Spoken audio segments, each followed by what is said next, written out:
Mic's on. Good evening, everyone. Welcome to the regular board meeting of the Truckee Donner PUD.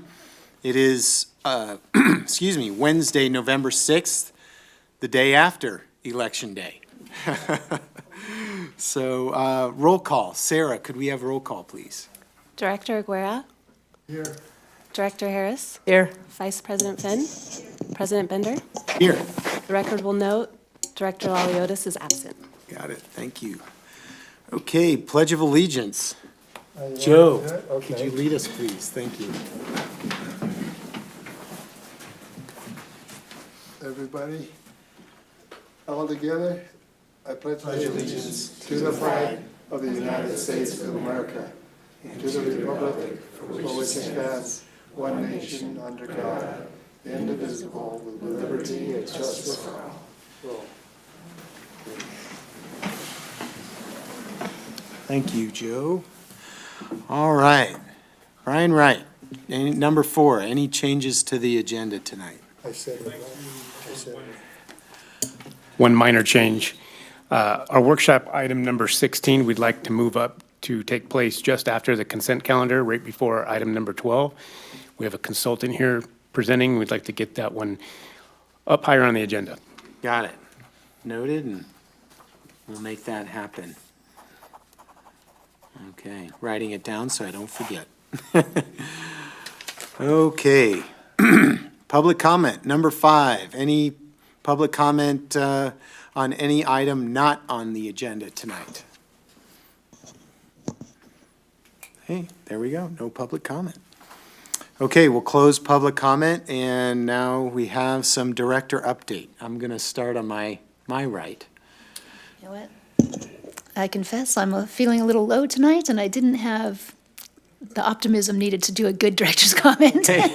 So I passed tonight. Okay, got it. Joe, any Oh, I'm updates okay. on your end?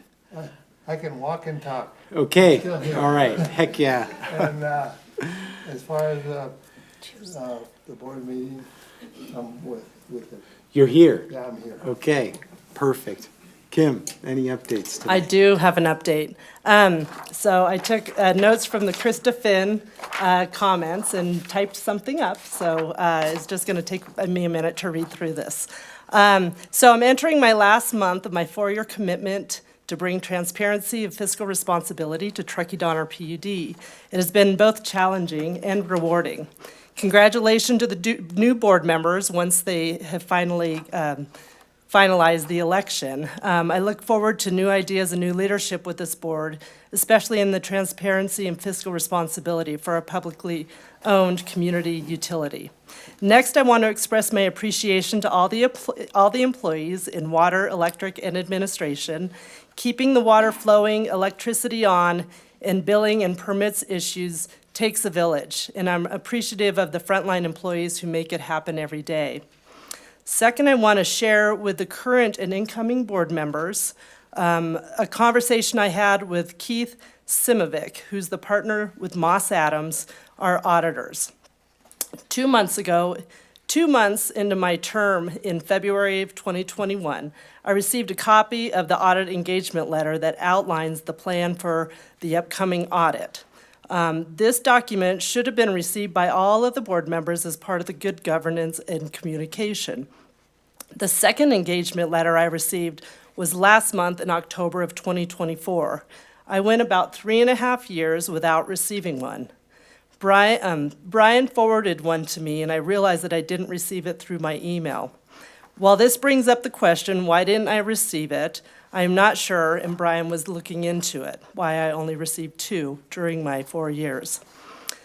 The most recent engagement letter mentioned significant risks and listed management override of controls. Keith explained to me that this is a common risk that is identified and looked at to determine if risk is valid or if management has documentation and reasoning to validate the override.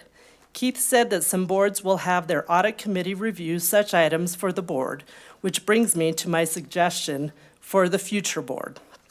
Number 1, keep an eye out for the audit engagement letter that should be coming at least once a year. Ask if it will be emailed to the board or included in the board packet. Number 2, I recommend either an audit or a finance committee to to review management practices and the district finances on a monthly basis. I've recommended this in the past, but it never came to fruition for whatever reason. I also recommend this as we have two key employees who are in charge of our finances. One is newer to governmental accounting, and the other is still early in his general manager career. I feel that the board could, and the community could use a little more oversight there.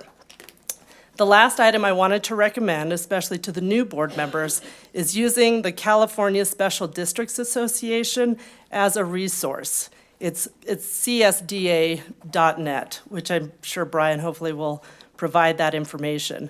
They have wonderful educational series for board members where you will learn best industry practices and can attend required trainings for board members. Topics will include Brown Act, ethics, finance, and general manager annual review topics to be addressed. There is a special district governance certificate that can be earned through this education and will be beneficial to those that are in leadership roles at public agencies. And that's my comment, so thank you.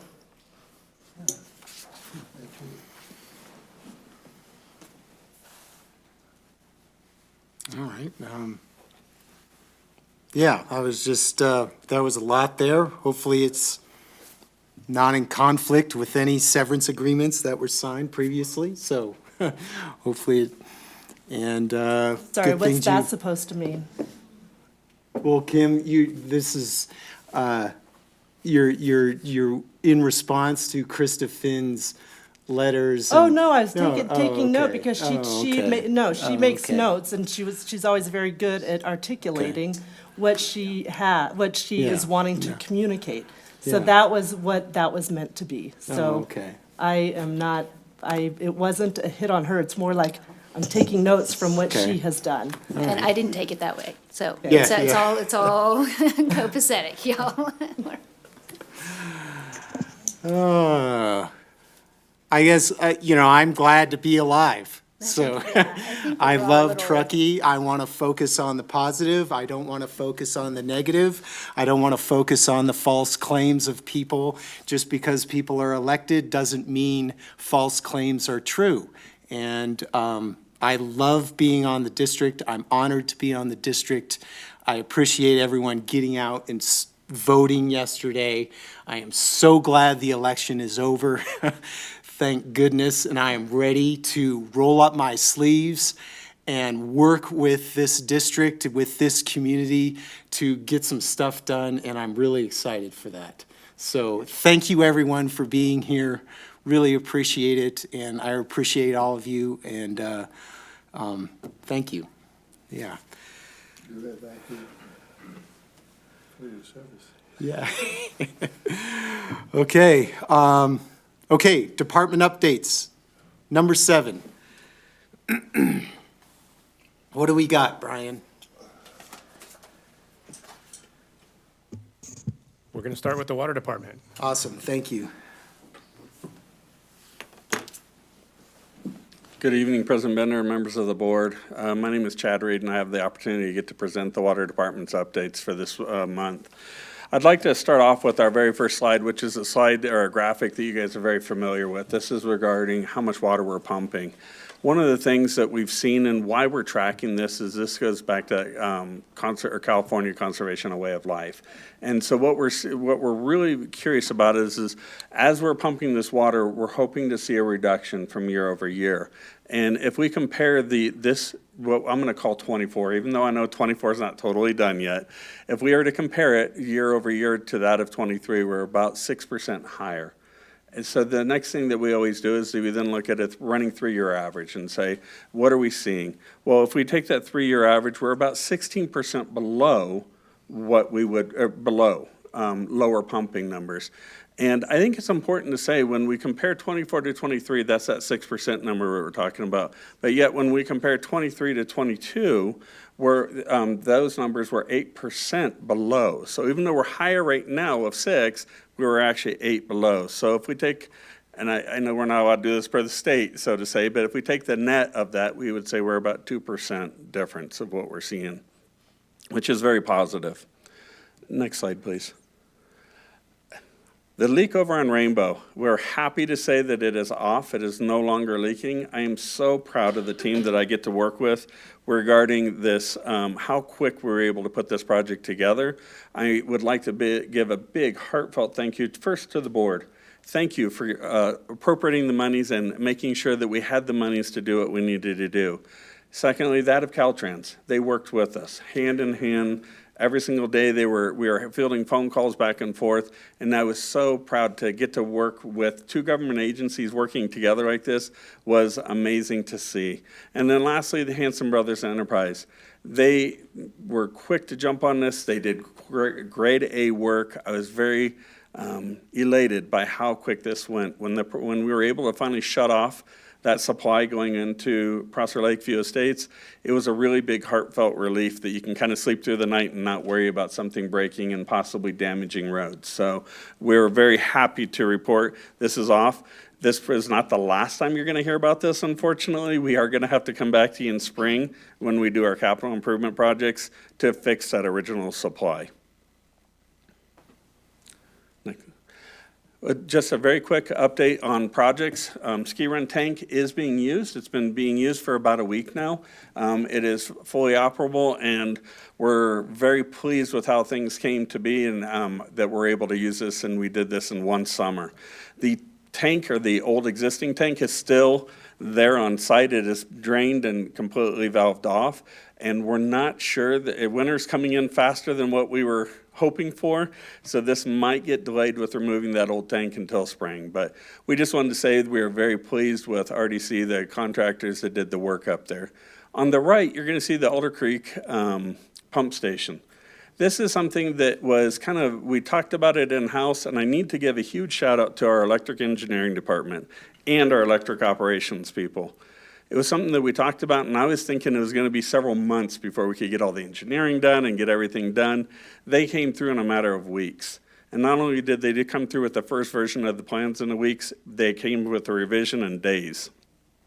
It was so nice to work with professionals again to address something that potentially could have been a safety issue, as well as getting more redundancy with regards to emergency generation. If we were to have a PSOM or during the winter snow events, different things of that nature, we're able to keep moving water to these higher zones.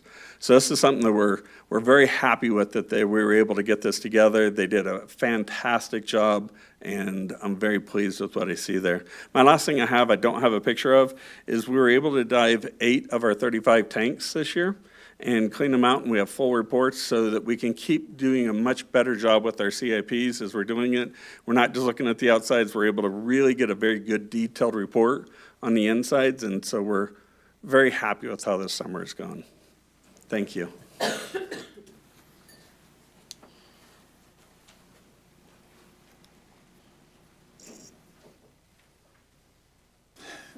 Good evening, President Bender, members of the board. My name is Jared Carpenter. I'm the Electric Utility Director, and this is a monthly update for the Electric Department.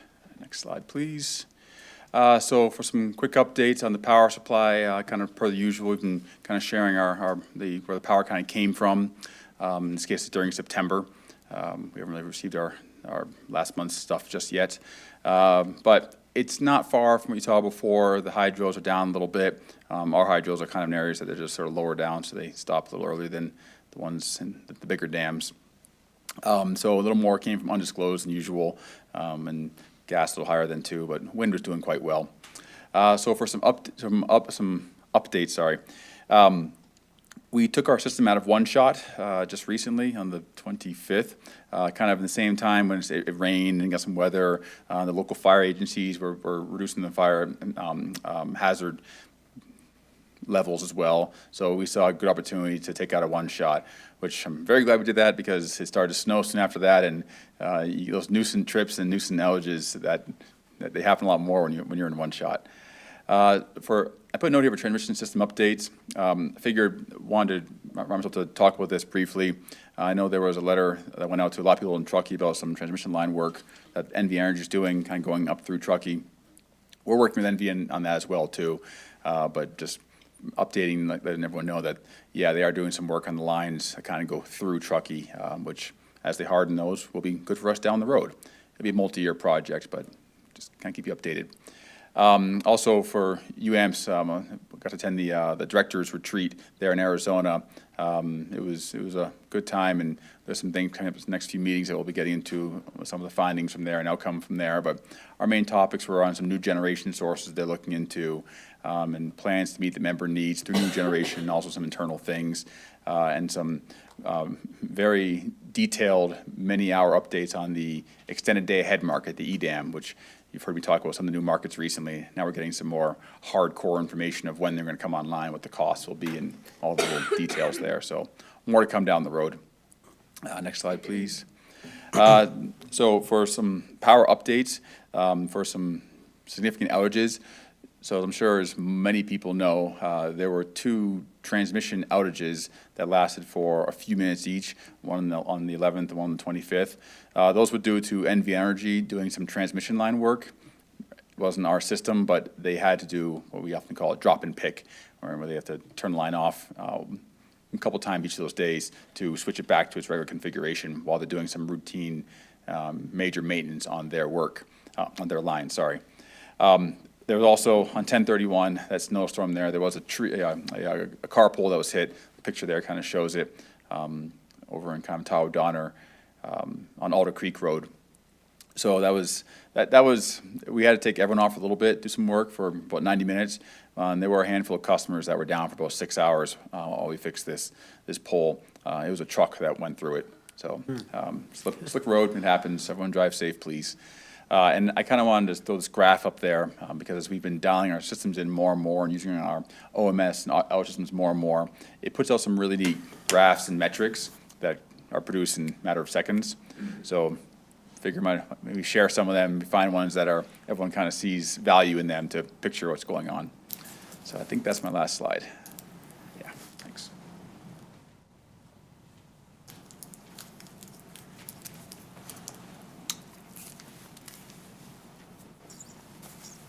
Good evening, President Bender and members of the board. I do that every time, Bender.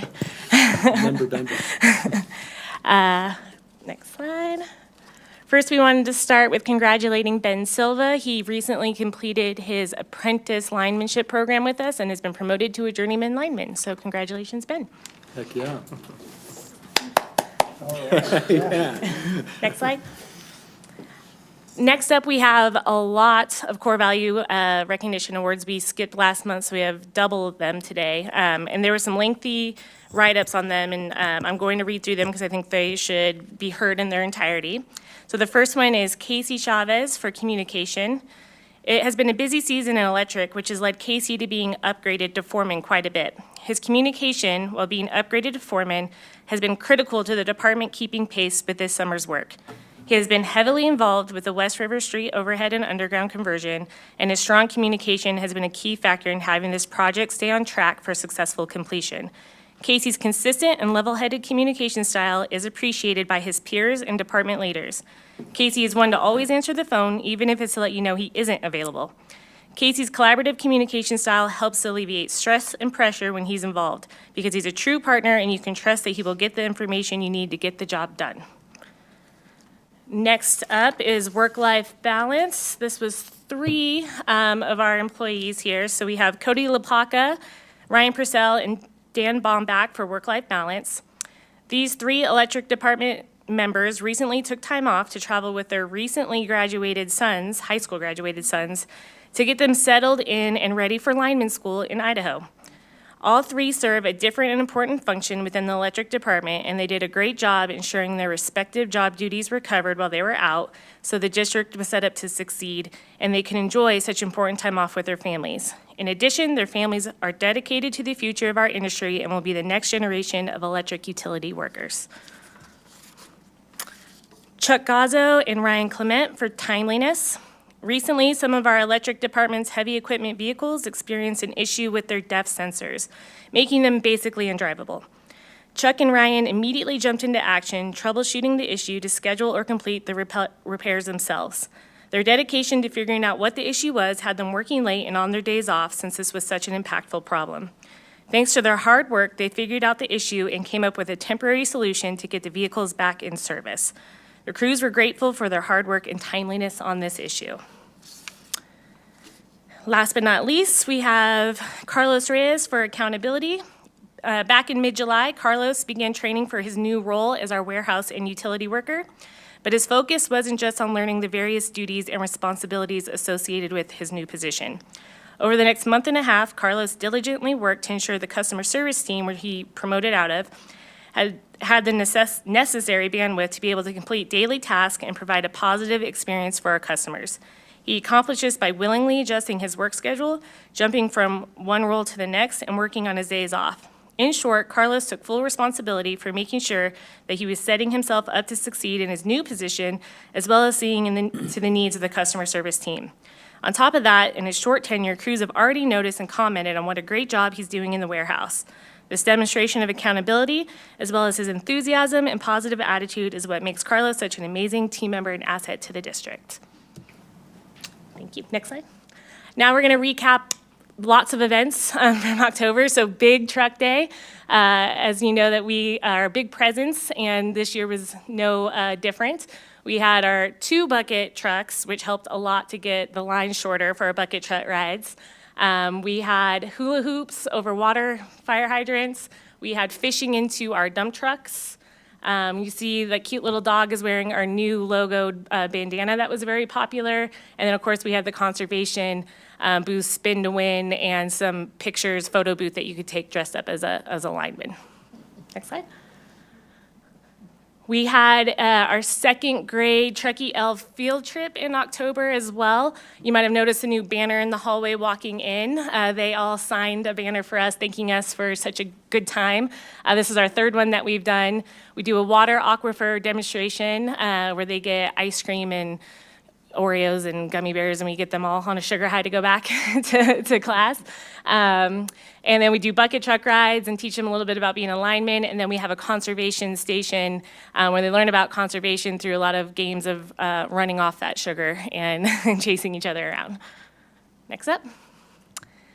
We had Emergency Response and Operations Center 3-day training. This was with mostly management and a few other key positions. It's the first in-depth training we've had since the adoption of our emergency operations plan, and this is one of many. We're going to keep building off of this, but this was the first kind of group to go through it and getting a baseline understanding, and we will be building off of this moving forward, and more people will be going through this training. And then we recently had our Halloween costume contest, where our group contest winners was KISS. Clearly, I don't know if you can tell in that picture, but they went all out. They even included posters all throughout the district and autograph signing during the potluck. And our individual winner was the League of Our Own. It was a landslide victory for both of them. And then you can see the cute spooky potluck dishes that were brought this year. I think that's it. Thank you.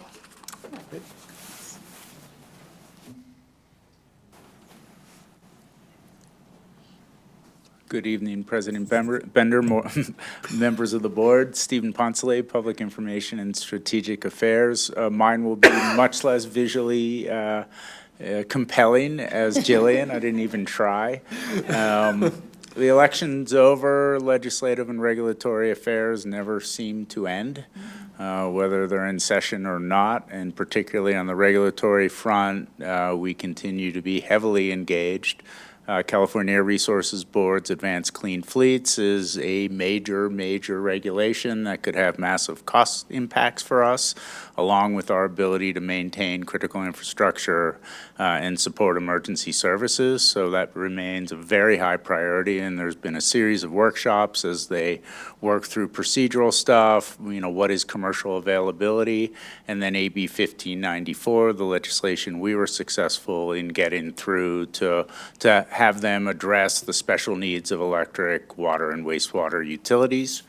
We're also working on the State Water Board's general order on wildfire, another potentially problematic regulation that would really increase our administrative costs to do our wildfire work, which would ultimately slow us down. Both of those in the backdrop of the governor's executive order that he put out last week, asking for affordability of electric rates, targeted primarily at the IOUs through the CPUC and the CEC and the Office of Emergency services, but, always has the potential impact of coming to impact us as well. And we treat affordability very seriously, and our rates represent that relative to other utilities.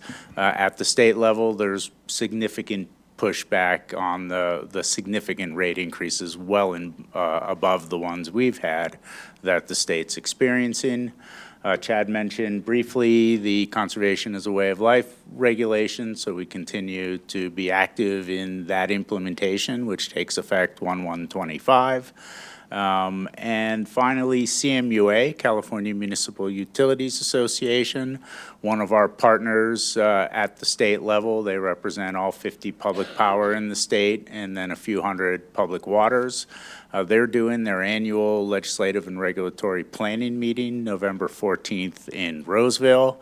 It's a half-day meeting where they really lay out opportunities and challenges and then priorities and where they're going to put most of the effort and, what's the most important for the membership and the communities that we serve. So staff will be engaged with that, and we look forward to being ready for next year. Thank you. Thanks. All right. One more.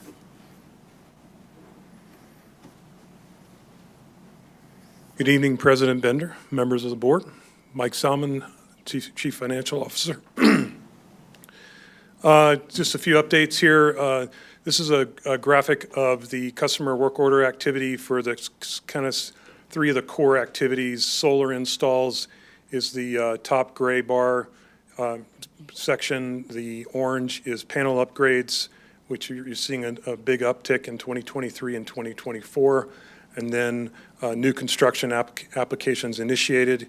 You can see the fall off in 23 and 24.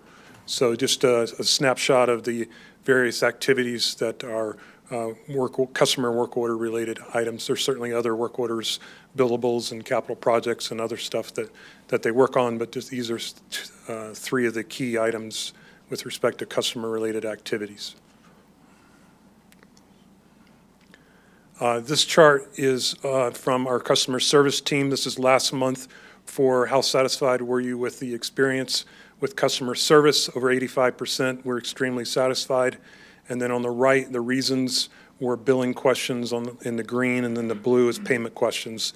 And these are, again, snapshots for the month of October, mid-September through mid-October, I believe. And then those trend with our year-to-date information as well. On the financial side, as you know, we do two full briefings with the board, a mid-year and then a full-year briefing in the spring, so twice a year per district code. Quarterly, I do also in this update provide a by-the-numbers briefing, which was included in the packet as an attachment this month, closing out the books for September.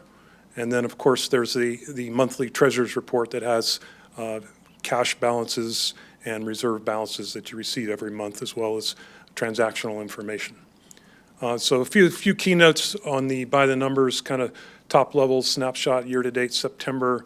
Our average KWH of 960 is down 4.7% to 2023, and that's because in 2023 we had a much harder winter, colder and snowier.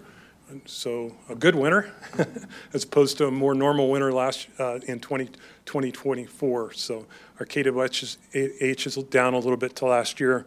Water gallons sold per month per account of 7,837 is up 11.7% to 2023, and that's due to the drought conditions. You could see that in Chad's chart. Let's see, for electric on the operating side, things are running favorable to budget. On the capital side, they are slightly under budget in the capital expenditures, and that's due to the timing of projects on the electric side. And the reserve balances are on track to be budget plus favorably plus to budget. On the water side, everything's green. On the operating side, favorable to budget. A little red on the capital side, they're over budget, and again, that's timing between projects budgeted versus when the budgets actually get expended. So it's not that the projects are over budget specifically for a project. We're spending in accordance with what was approved. It's just a matter of timing between years on projects and what was planned in budget versus how they actually get executed. Reserve balances are also on track to be at budget or better. And then lastly, we started the 2024 financial audit on Monday, November 4th, with the interim fieldwork. So look forward to that process. That's it.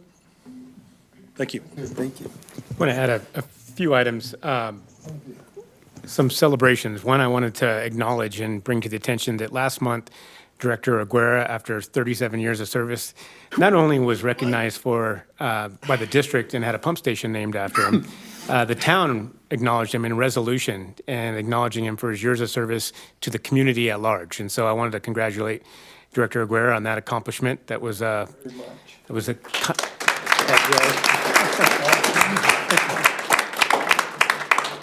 Elections. 9. It was a great accomplishment, and thank you for your service.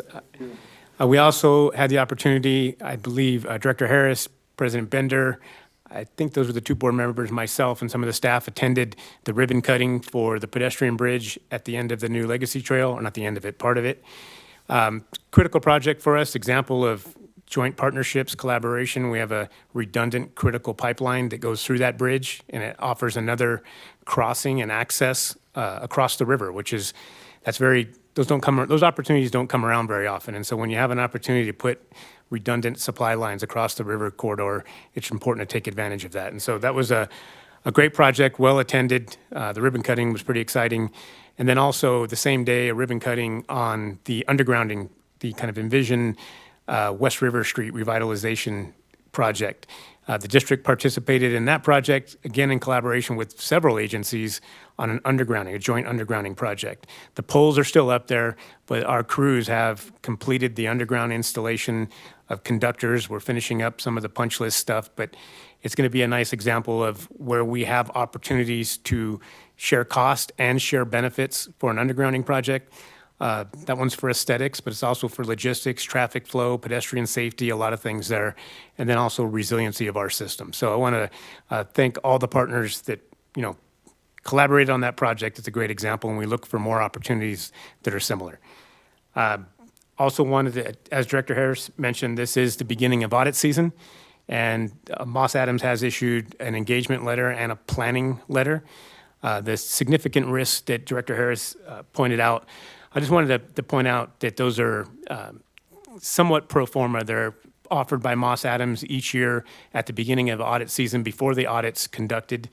And they're driven by a couple different factors. It could be the economic landscape, the financial landscapes, accounting regulations that have changed or are going to change, or the type of businesses that we serve and services we provide. So they identify risks at the beginning of the audit process and spend some time focusing on those. In previous years, they've ranged from IT risk, IT security, our workflow processes. You've seen those on several of our audits in terms of focused evaluation, our workflow processes. The important part of that process is each year we've experienced a clean, unmodified audit with rave reviews, and we take into account any recommendations for the subsequent years. It's also important to note that we've elevated the level of our financial transparency and accounting with each year we do an audited, comprehensive annual report for our finances, and that's received transparency awards each year as well. So just wanted, we're going to continue to work with Moss Adams if the board so chooses, and we want to agendize a topic for financial subcommittee, something staff can definitely prepare for the future, and we'll look forward to that recommendation. So that's all of my updates. Great. Thank you, everyone. Okay, department updates. So that moves us into the consent calendar. We have several items on the consent calendar. Is there any public comment on the consent calendar tonight?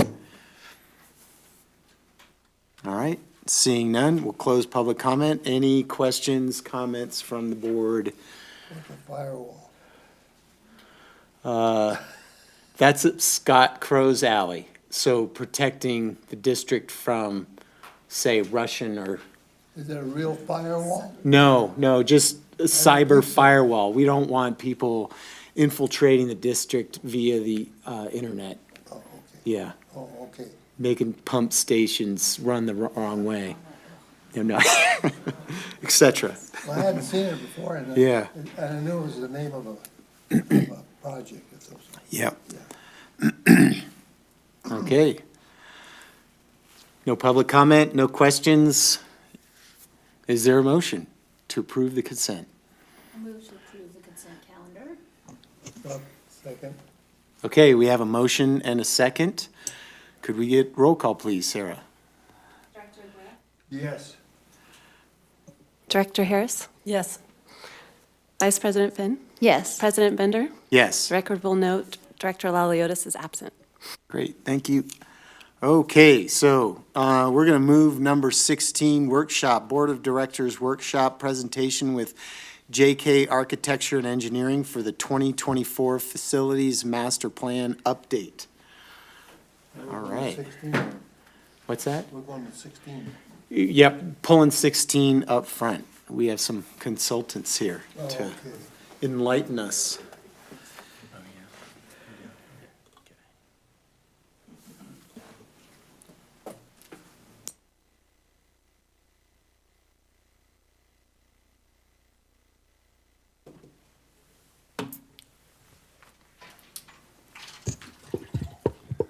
All right, are we on? Yes. Thank you, President Bender, members of the board, and community members. My name is Brian Yan. I'm the General Services Manager here at the district.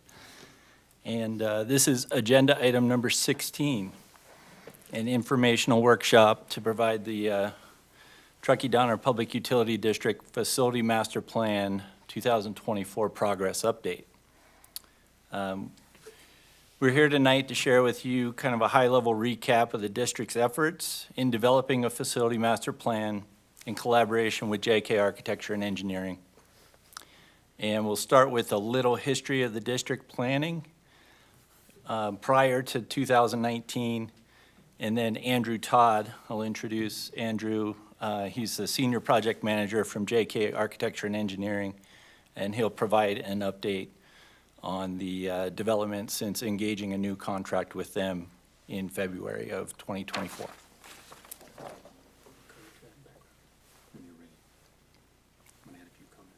Okay, go ahead.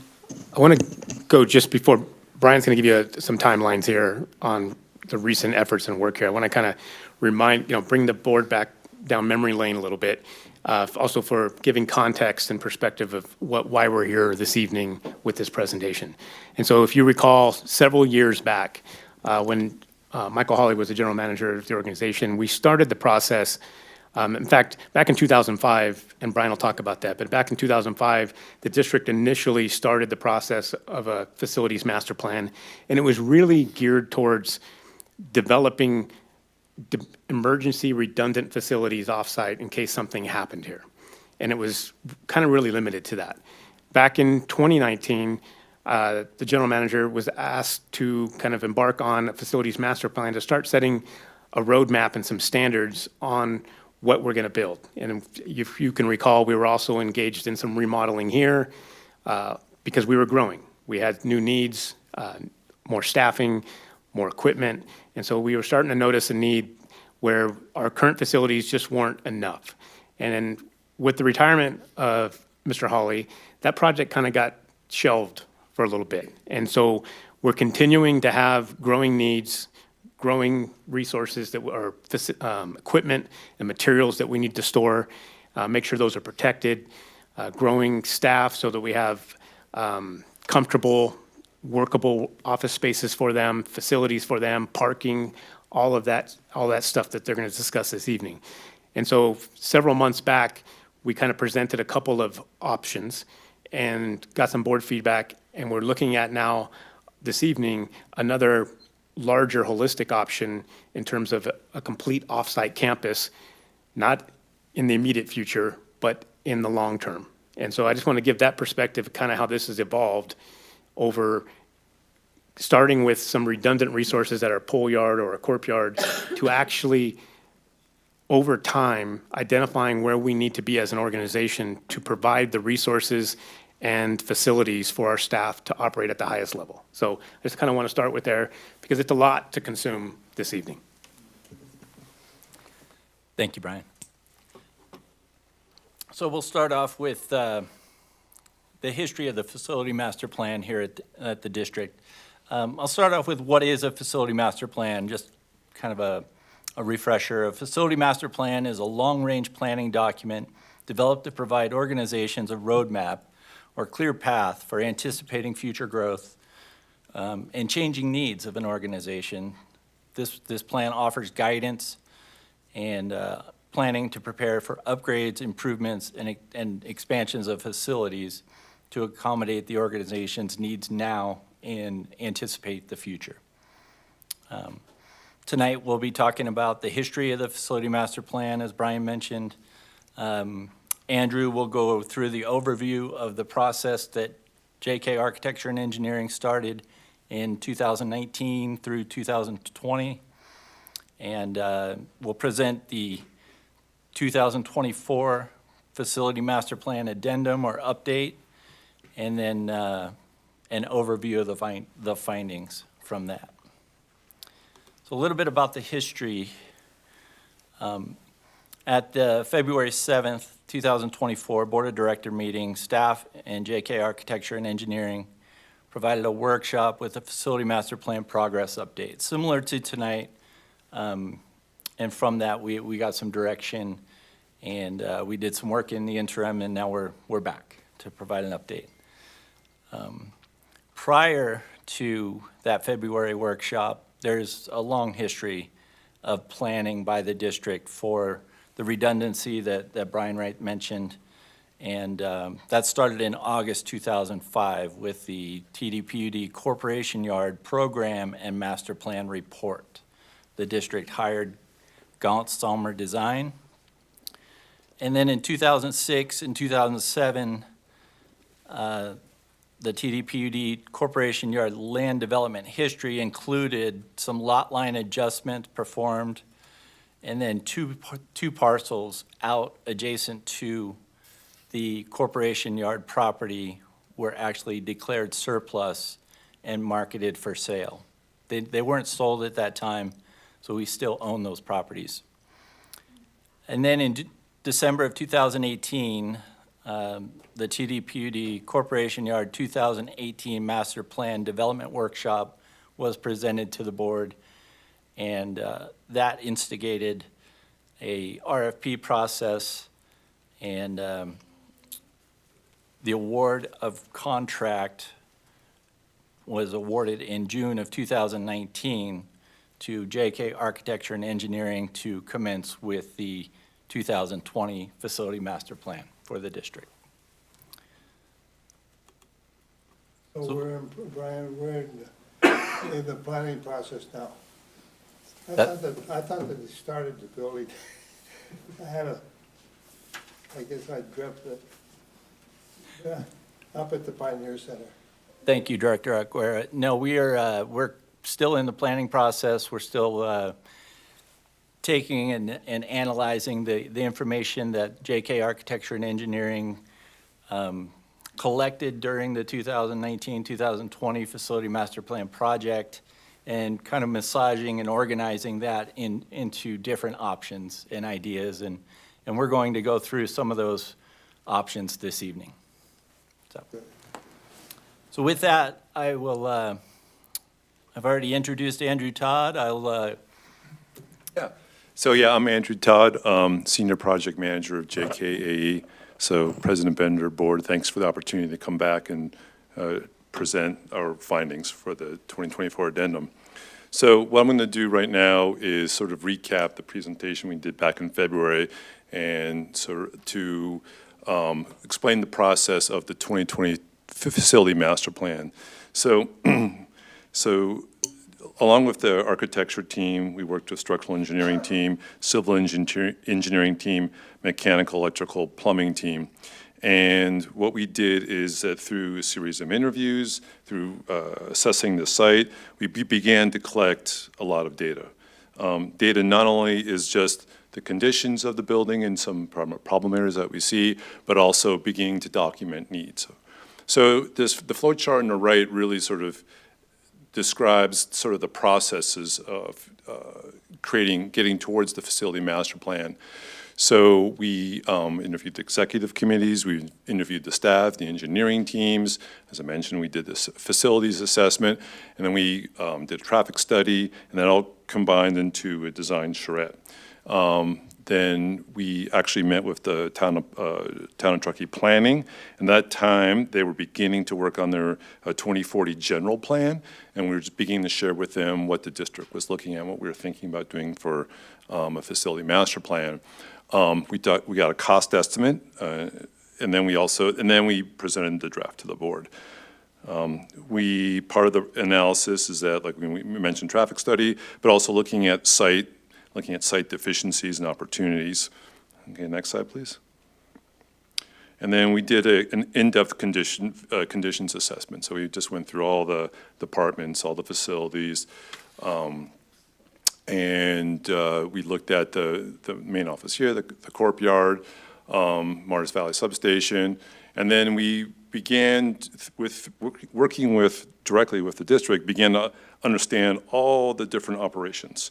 So, and there was interviews conducted, again, wants and needs with all the operations. Okay, next slide, please. And then, so the goal of the facility master plan now is to develop what is our basis of design. And so not only is it just understanding how program works, what are the required adjacencies, but also beginning to understand what are the future needs. And next slide, please. And so from that, we develop a space needs program. And what the space needs program is looking at not the needed square footage. So not only just the needed square footage for building footprints, but also for vehicle storage, for material laydown, looking at all the sort of needs and wants to support all the functions of the district. And so what the core takeaway for the 2040 vision, as you can see, was an increased capacity across the board for all sort of like needs. Okay, and then on this wall here, we did a charrette. So based upon the needs, the basis of needs, we actually did a visioning exercise. When you do a visioning exercise, it's an iterative process, and we went through 12 schemes. And we pinned everything up on the board. We had everyone come in, we did feedback. And when you're doing a facility master plan, you really kind of want to be open-minded, and you kind of, even sort of outlandish ideas, you just want to get on paper and everyone discuss, because you just don't know what kind of fruits will come from those conversations. So this was a 3-day event, and when we got to the end, we ended up with 2 concepts for the 2020 facility master plan. And as part of that, there was a traffic mitigation study, understanding Donner Pass Road, very impacted with all of the fleet vehicles entering and exiting, and understanding the flow rates throughout your working day. So that's what this was about. Really critical piece of all of our planning and all of our conversations was the importance of redundancy. We know that the district is a critical infrastructure. We also know that we're in an extreme environment, either through summer or for winter. So all of our thinking and planning, we're always talking about how can we get robust redundancy for the district. Yeah. Okay. So this is the 2020 scheme. This was a phased plan where we looked at doing a split campus. So what you're seeing on this slide, this is the courtyard, and on the courtyard, we have our vehicle maintenance, I can't read it, I forget, electric ops, and warehouse space. And so you want to talk about, Brian, some of the constraints and opportunities that we found? Yeah, some of the challenges that we experienced or identified as part of that design analysis, you know, it's a limited site as far as a flat footprint. There would be a significant level of grading effort that would need to occur to make it a viable option. Primary and secondary access road limitations. The Trails End Road in the winter months is a very narrow road with, it doesn't have top-notch snow removal effort, I will say, and snow storage is an issue. So oftentimes in the winter months during the storms, it's a one-lane access road, maybe 1.5 at best. And then its adjacency to Trout Creek might, you know, impact the environmental studies that would be required as part of the permitting process. So we identified some of those as program challenges during that analysis. And then, so then the second part of that split scheme was bringing back the vehicle, we have water operations, and then fleet storage, and then maintaining this building within its current function.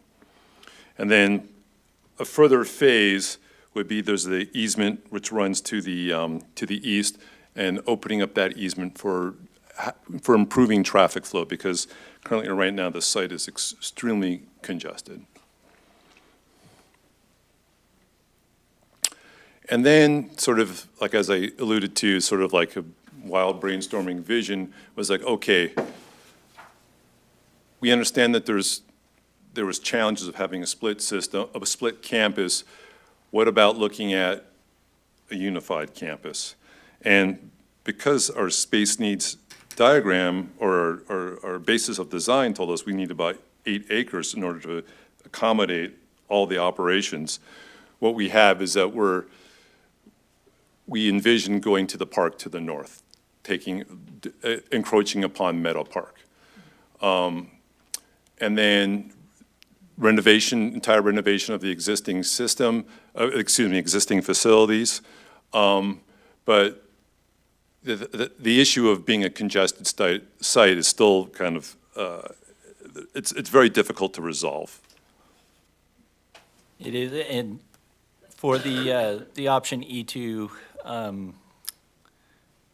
concept, it also has the circulation challenges. It doesn't really alleviate the Donner Pass Road traffic and sightline concerns.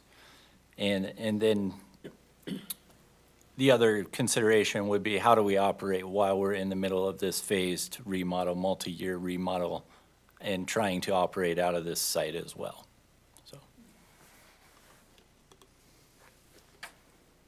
And then in terms of the redundancy, knowing that the courtyard is it's a complex site, but the idea of just having what we were calling a skeleton building, we don't have it necessarily a program, but it could just basically be a basis of operation for all departments in the event of emergency.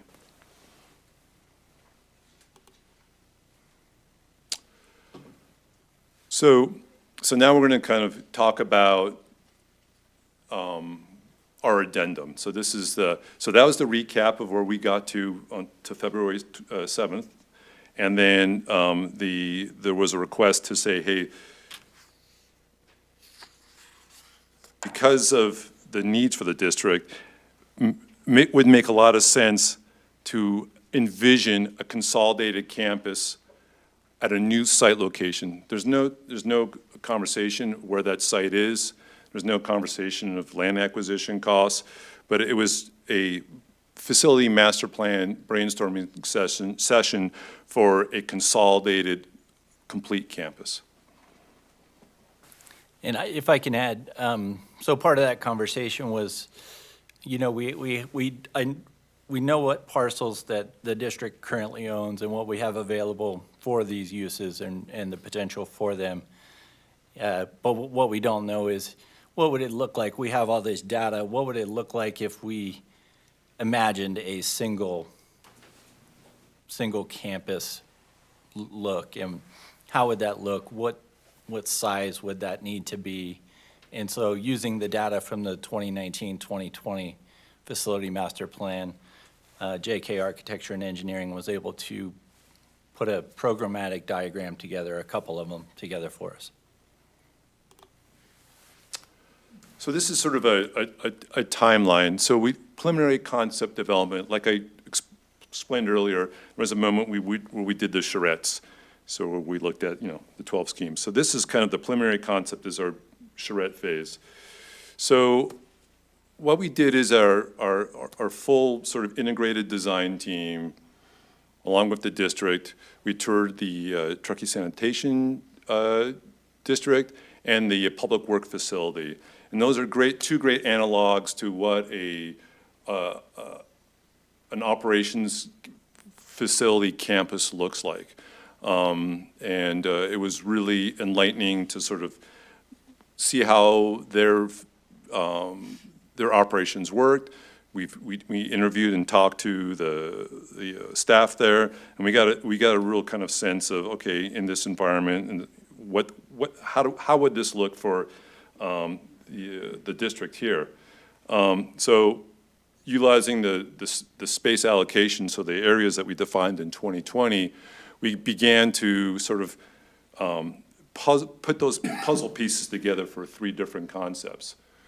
One of the things that's sort of important to talk about, and then sort of initiated this idea of, okay, let's do this in 2024. When we did the facility master plan starting in 2019, there's been a whole host of new green building code requirements for public facilities, whether it's EV charging, photovoltaics, battery backup, energy efficiency, and then also too, in sort of retrospect, the district realized that they had greater needs in terms of covered storage and for covered material storage. So increasing the footprint for semi-conditioned space that we did not identify back in 2020. And also too, when we did our cost estimate in 2020, post-COVID, there's been an incredible escalation in costs.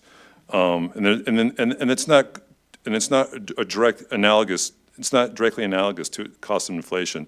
Cost of construction has really has increased dramatically.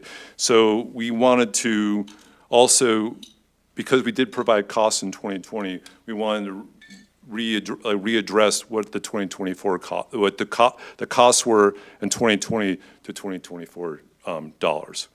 So anyway, so we developed these schemes, we developed narratives, so we redid our civil and MEP narratives to help with our cost estimating. And so, for example, this is a snippet of the civil narrative. We just looked at in this area, what are the needs for a new site? So that's what this document discussed. And then next one, our MEP narrative along the same line, but from a mechanical, electrical, plumbing, low voltage, fire sprinkler. We looked at all the systems and we described, hey, for this size facility, what kind of infrastructure do you need? And then we got our concepts, and we're gonna run through those quickly, but we ended up looking at pricing out concept 1 and concept 3 and the skeleton building, and we're gonna look at the costs as our last slide. But I just wanted to share that we looked at those costs from today's dollars, and then we escalated it to 2030. And it's important to note that phasing was all part of our sort of design development. So this gives you an example of our 2020 costs for the D2 and E3, those plans that you saw, the sort of like watercolor looking ones. You can see that so the price have significantly changed post-COVID. But also, I want to share, we took the time to integrate what the new code requirements are, because as I mentioned, when we initially did the facility master plan, We didn't plan for EV charging. We didn't plan for battery backup. We didn't plan for photovoltaics. Okay, so this is the fun part. So this is our preliminary development study number 1. And we're going to revisit this at a greater level of detail. So what I'm showing you right here is our, sort of just using a massing diagram and just doing rough square footages. So what we determined from this plan is we need 8.8 acres. We have a covered building program of about 79,000 square feet, covered fleet parking at 20,500 square feet, and material storage. So the kind of, I'm not to walk up to, yeah, no problem, yeah. It's hard for me to talk about plans and not be close to them, so I'm just gonna walk up to it real quick. So one of the issues with this campus right now with warehouse deliveries is that the warehouse, when warehouse deliveries come to the campus, they come to the secure part of the facility. So the idea here was to create a public side with warehouse access on the public side, and we have secure fencing here, and then that separates operation side, okay? And it was also important for us to, then we have a second scheme, and we looked at kind of just a different arrangement of a linear layout, and that came out to about 9.5 acres. Okay, next one. So in this scheme, this is sort of more like our visioning ideal, but we looked at, say, hey, what if we just had our engineering and operations only at a remote site, and we maintained this building, right, the customer service and administration side on Donner Pass Road, and then demolished all the operations buildings. Now, I want to share there's something that's important about the 2022 building code.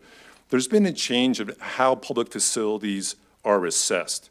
So, and what I mean by that is that if there's two things to look at.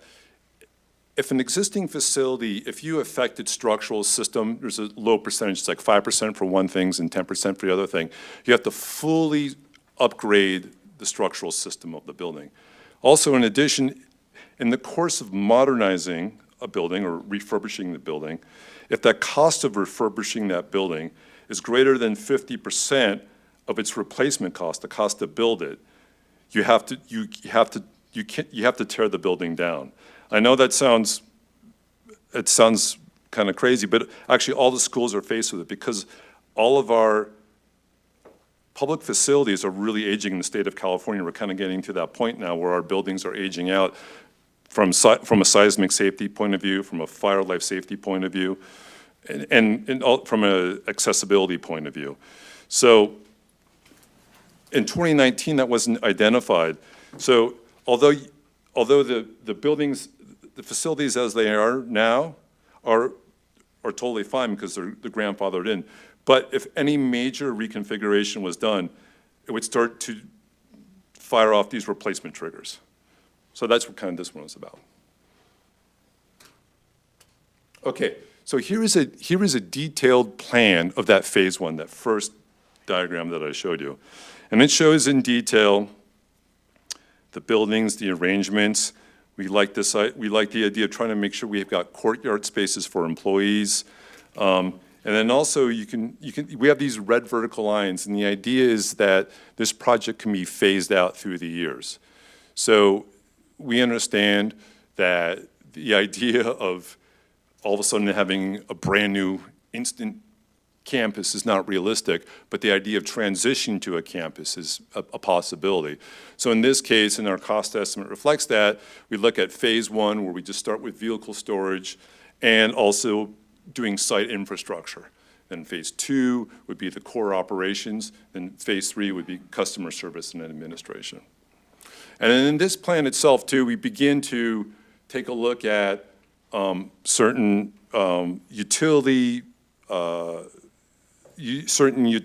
core utility functions. We show where the facility power plant would be, what backup generator would be, hydrogen fueling station, distribution of EV charging and EV capable charging. On the purple building, we show an area where the minimum size for PV solar arrays would occur. We created this, the side yard setbacks, and then we did a diagrammatic concept of where snow storage would be, because snow storage is actually one of the most critical needs in order to maintain this like a 24/7 operations. Now, right now here, what we show is we did a bubble diagram of space needs within building plans. These are facility master plans. These aren't schematic designs. They just basically are proof of concept to show that the square footage allotment required by the program can fit within the building shells.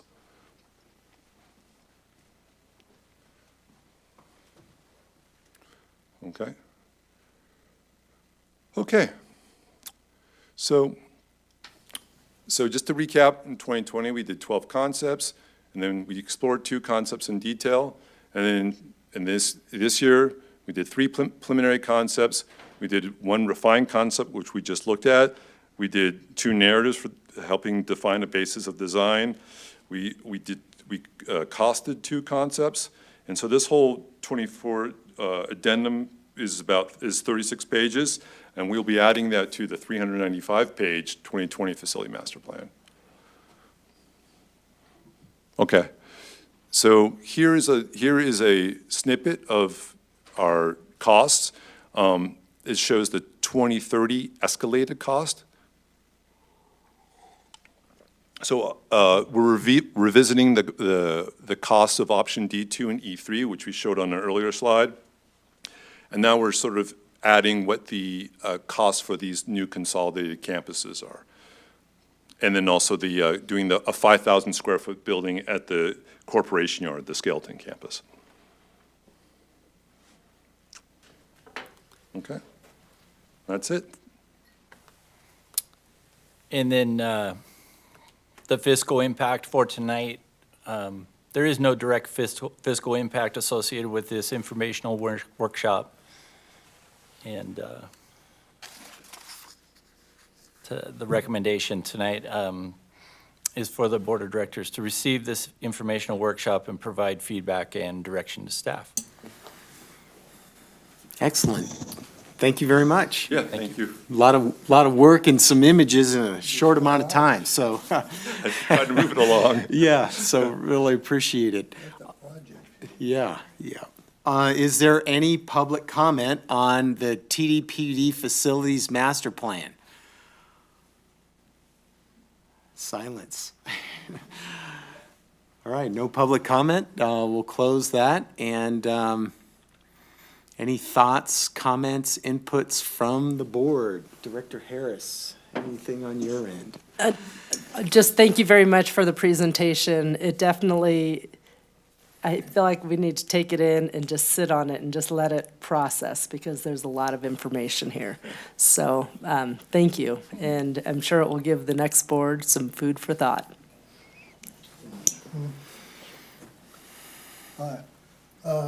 You think that this research that we're doing now and working with the agency, maybe it'll start next spring? That'd be too soon. That's a great question, Director Aguirre. Sorry. My gut feeling, that would be too aggressive, way too aggressive. What is?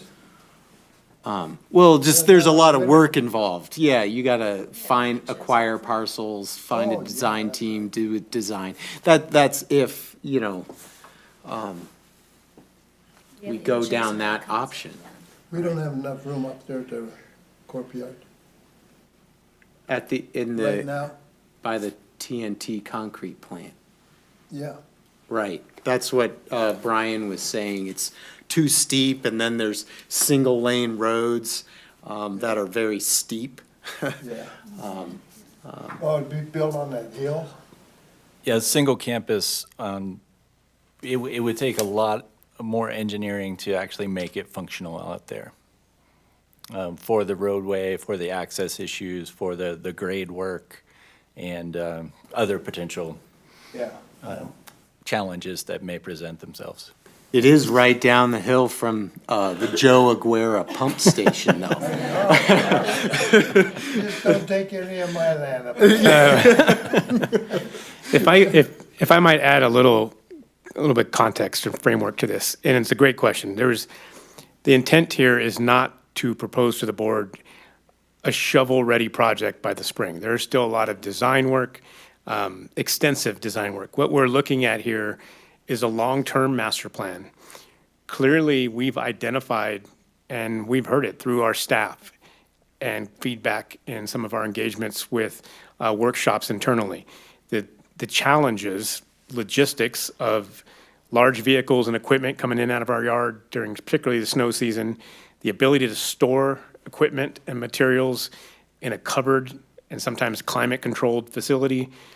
And so there's an opportunity, one of the proposed options was to simply build at an estimated cost of about $5 million, some sort of pole barn or covered facility out there with some administrative facilities as well. But it doesn't solve all of our problems in terms of long-term needs because we still have limited access through Trails End. As Brian mentioned, during the winter, that's at best a single lane road through there. Our big vehicles with pull trailers, dump trucks, hydro excavators becomes really challenging to navigate, particularly in emergency response. It has limited developable flat land, so it's going to require a lot of civil work, limited snow storage. And so if we're going to start down the path, long-term strategy to address our immediate needs, one of the options to consider, as staff is presenting with the consultant, is that single campus, not taking on the development of that immediately, but addressing our immediate needs in a phase and then phasing over the next decade or whatever the plan might be to build additional facilities as we need. We know that, as Andrew pointed out, and what we've experienced in our own projects, we were limited in our ability to refurbish the frontage of this building, to add solar awnings, to add battery backup because of the building code requirements. We hit a lot of hurdles there. And so we're continuing to have to put money into this facility. We're going to bring back to the board next year a major paving and drainage project because it's coming to a need here on this facility here. We're adding additional workspace across the hallway there. It had 7 or 8 new workspaces for staff.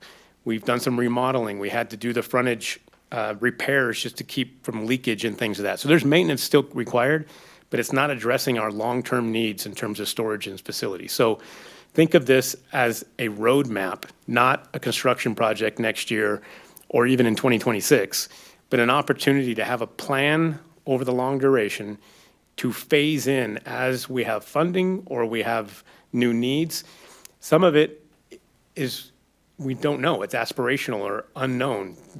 Do we need in 5 years hydrogen fuel cell storage? Do we need additional electric vehicle charging facilities? Do we need an opportunity to do more rooftop solar for community generation, local generation? And so we're very limited in the 2 major parcels we own now. This is an opportunity to look at a third option, even though it's, I think, called Concept 1. It's to look at a single campus long-term.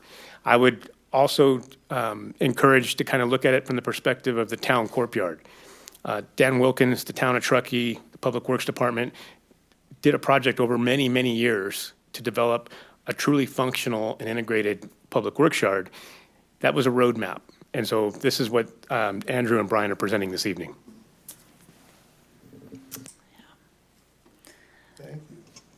Yeah, thank you.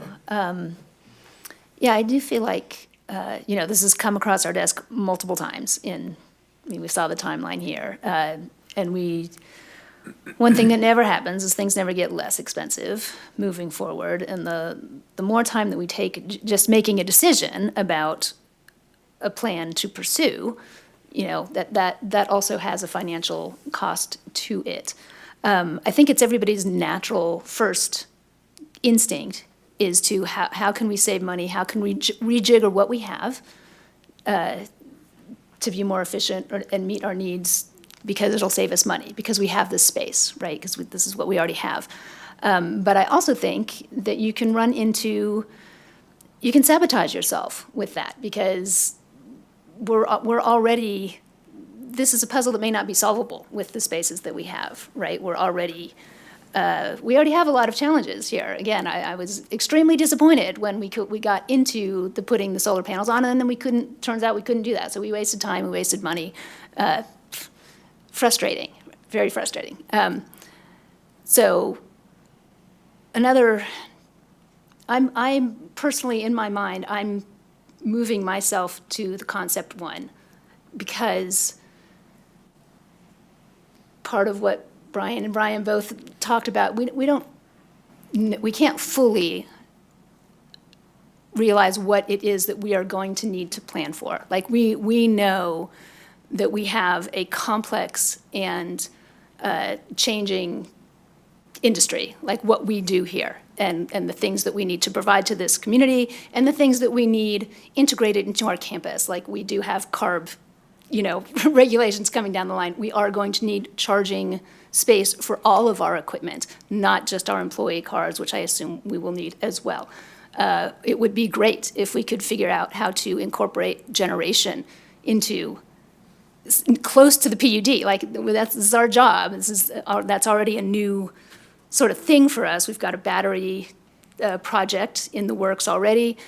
We know it's been emphasized over and over again, the need for local generation to help us with redundancy and reliability.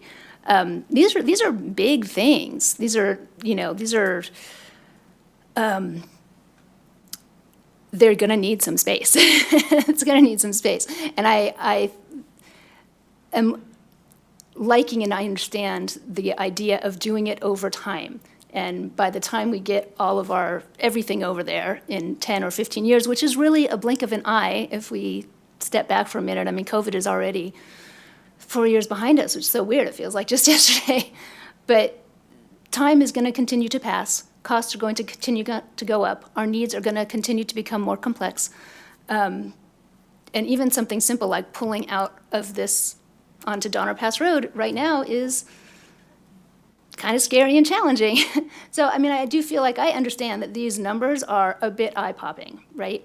But over a 10-year period, we do have money for facilities upgrades that we have never touched, because we've never, okay, and I understand that's like $30 million. It's not $100 million. But I also know that there are funding mechanisms, especially if we're doing all of the efficiency upgrades, energy. This would be a state-of-the-art building. It's the PUD. We're going to have the best, most efficient building around, right? We have to practice what we preach. We have to walk our talk. And I'm remembering back to a CTA meeting where we talked about how you sort of stack projects and you get funding. I talked to Anna. Anna will know this all off the top of her head, but those sorts of benefits that you realize when you have something like this, a roadmap, a master plan that you can say, see, we've got it, this is the thing, and they go, okay. It makes it easier and hopefully less expensive to implement. So anyway, I'm leaning towards this idea. I'm sharing that with the board. That's all that was to say that. Yeah, I was just thinking, just make sure we don't have an emergency midweek during the school at 2:30 p.m. So as long as we don't have that, we're fine, because that's when the high school gets out, and it's just a major traffic jam. So, I don't want to run into right. Right. Yeah, and I think, looking at developing this facility and staying here, and we got shut down because we're existing non-conforming, in this facility. So, and so we couldn't do any modifications to the exterior of the building. We're really just stuck with what we've got. And then is that option even feasible with that 2040 general plan and our current zoning, et cetera? So we're kind of stuck between a rock and a hard place of, hey, we're expanding, more people are moving here, and there's safety concerns, et cetera, and and the issues you all mentioned with having a place for everyone to work and having it be safe. So, I like the phased approach. The phased That approach. just seems kind of, the gut feeling seems pretty darn good. And as we move, like, through these phases, and ultimately we'd be entirely over there, I mean, then we're retiring this building, we're selling it, we're maybe recouping a little bit of cost on the back end. So, just the ways that we can look at this and pay for it is, I think there are opportunities there. Yeah. Yeah. Now, this is Additional a brand new, thoughts? the whole campus. The building, the administrative building, and then all those buildings you had on that thing. Now, I've heard this about selling this place, but then again, I thought that the courtyard project was to be an emergency second office of ours for an emergency. So, thank you, Director Aguirre. That's correct. So it was initially studied as a redundant operations location. But if we sell this place, we'll only have the one? Because the object was that we had the second one as this catastrophe happens here or something. We can move I into can that help with one that. and continue business. Yeah, the original intent or approach with the courtyard or pole yard was to identify and construct some redundant facilities out there. And what we had done several years back was to start to put some utility vaults out there that if we needed to, we could bring in mobile offices and hook them up to utilities. If something were to happen, a fire or some sort of event here that we didn't have access or utility of this building, we could quickly mobilize to the other facility. We did, in that process, build a redundant data center, but staff has developed also some additional plans that we're not prepared to present at this moment, and some of them are, concerned with IT security, but we do have other plans for our network redundancy and facilities. This single campus wouldn't deviate from that long-term goal of having redundant resources out in our community and elsewhere. We just wouldn't do it at the courtyard or here, because at the end of the day, it doesn't eliminate our accessibility issues, the size of the property, and the use of that property. We really have some challenges with that.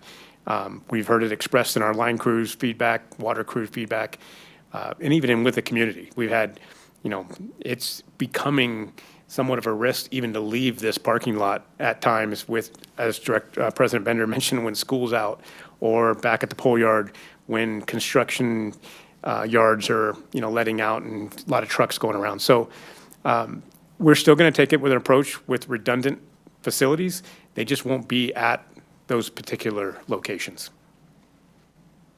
So just my 2 cents, I don't like the idea of selling properties anymore. You don't know what you don't know. And we sold some properties, and I feel like I've learned a little bit more.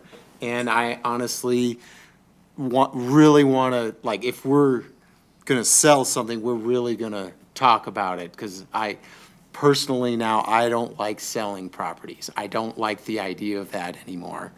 And just hang on to it as long as we can, and utilize stuff as long as we can and fit. And if the PUD does eventually move, then maybe we sell. Maybe. I was just throwing that out there as ways to. But Jeff's make it all really work. hesitant on that. It's learning and kind of regretting, it's like, wow, why did we sell those properties? And then one of our strategic initiatives is water stewardship. So when we hang on to land that has trees on it that's not developed, what happens to that water? It goes into the ground. It gets infiltrated into our aquifer.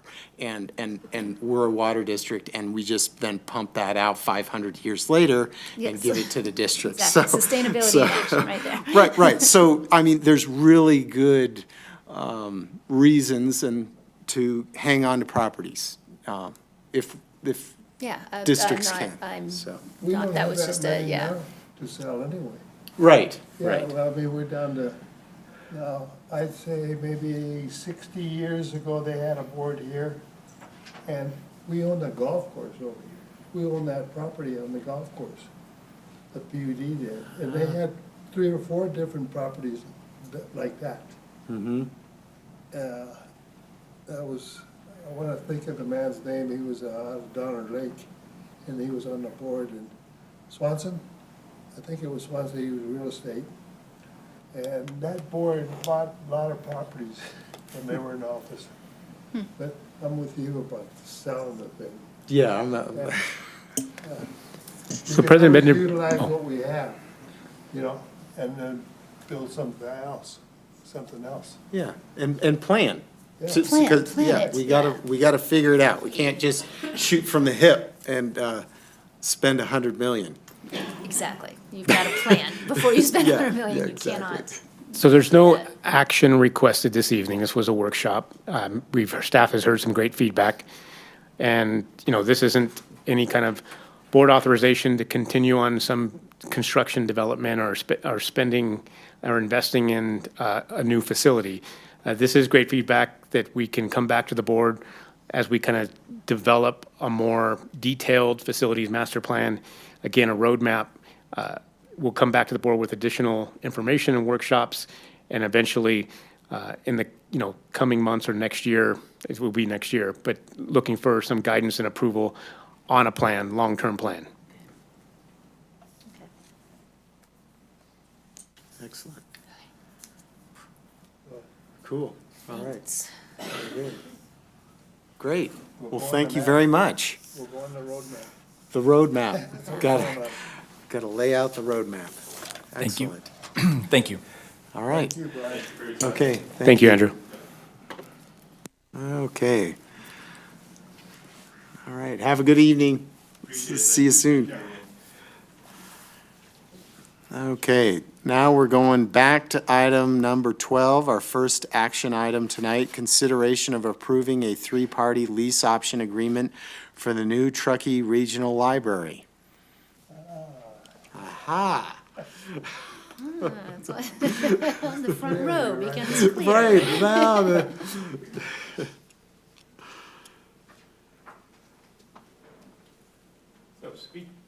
Speaking of opportunities to collaborate and work in the same direction towards new development and vision, I'm excited to present, again, some more details and updates on the Truckee Regional Library Project and the district's role there. So this is action item number 12, the consideration of approving a 3-party lease option agreement for the new Truckee Regional Library.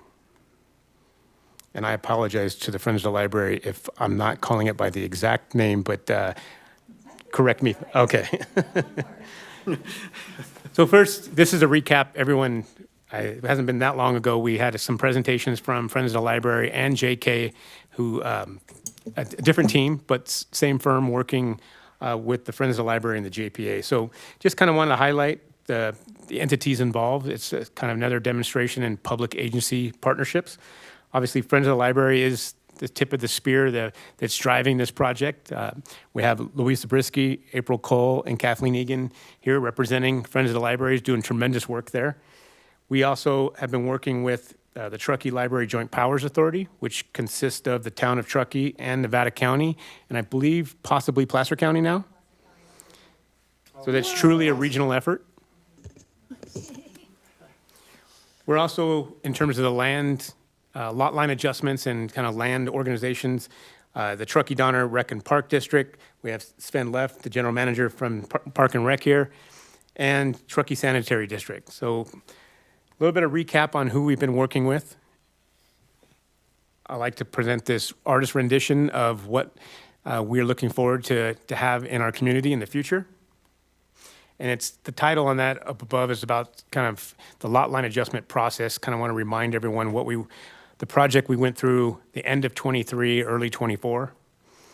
So collaborative effort led by Friends of the Library, 3 public agencies with ownership and adjacent parcels identified an opportunity to execute lot line adjustments offering multiple public benefits. And I want to key in on that phrase, multiple public benefits. Obviously, the enormous one is the opportunity to build a regional library, but it also offered an opportunity to restructure the parcels so that they're more manageable for future development, both for the Rec and Park District or whomever has ideas for those parcels down the line. The parcels we're talking about this evening, the blue and red outlines you see to the right, those were the original, they're not exact, they're kind of RGIS with some artwork over the top of it. But essentially, the blue cell there is the parcel that was how it previously aligned the PUD's parcel, and the red one, Rec and Park parcel.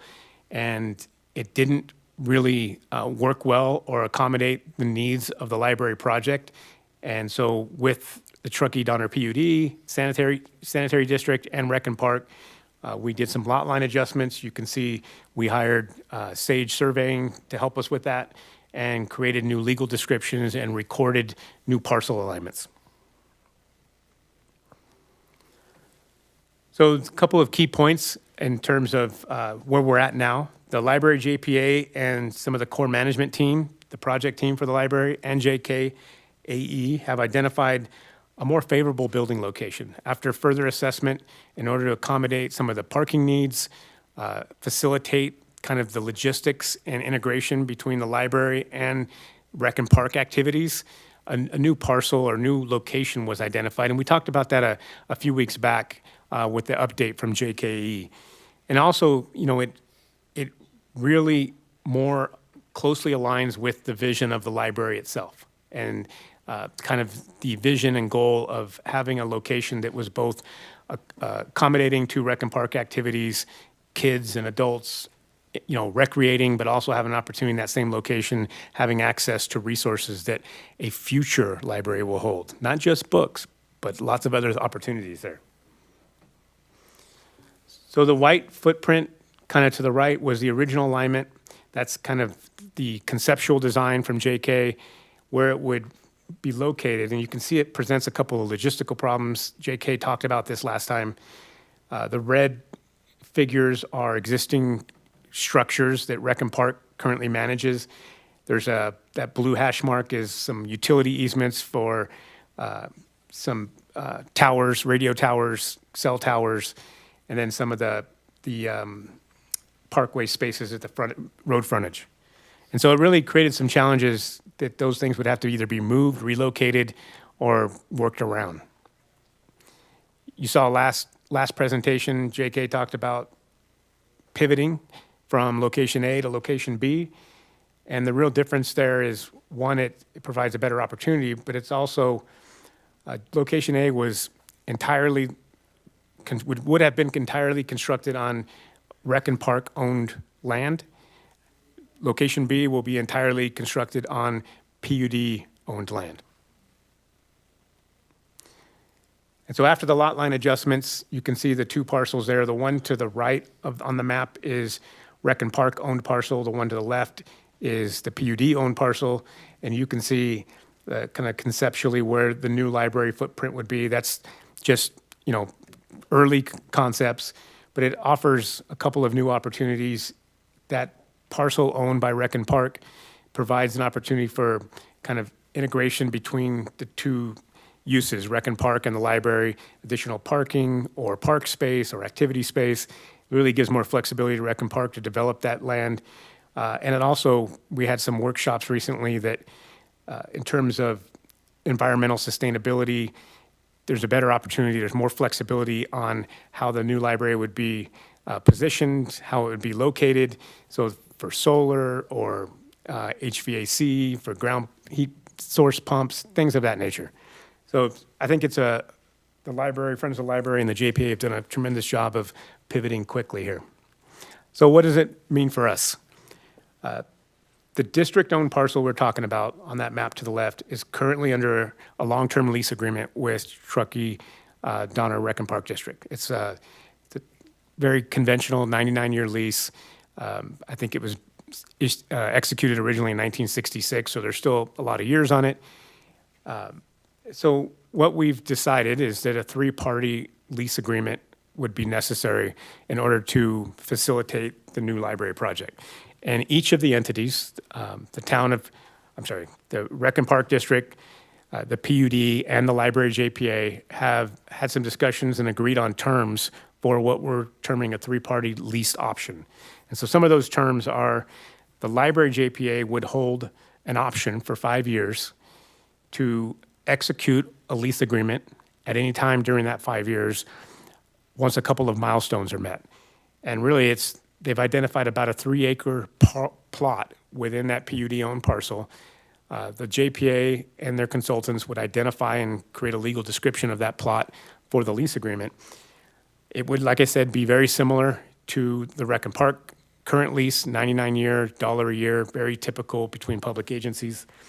Would require meeting a milestone of 50% project funding, and the JPA's commitment to move forward with construction, meaning that construction building permits were achieved and they had a pathway forward. The Rec and Park lease would need to be modified. The Rec and Park has already agreed to that in terms and concept. That 3-acre plot would have like I said, a legal description. That portion would be kind of eliminated from the current Rec and Park lease, and we'd have a modified lease that contained the rest of that parcel that they would continue to use. So if contingencies were not satisfied after the 5-year term, the agreement, the option agreement would expire. Doesn't mean that at that 5-year point it could be renegotiated, but the JPA, Rec and Park, and the PUD would meet and confer at that time if it needed to be extended or what have you. But the current agreement would be a 5-year option based on these terms. There's no direct fiscal impact associated with this item this evening. Like I mentioned, the financial terms of the new lease would be the same as Rec and Park.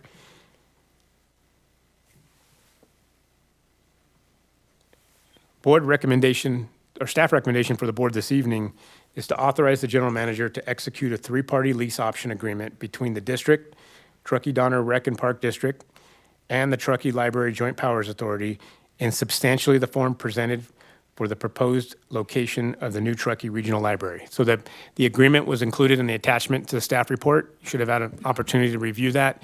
The reason we put in the substantially the form is after, before final execution and signing, we go through a review.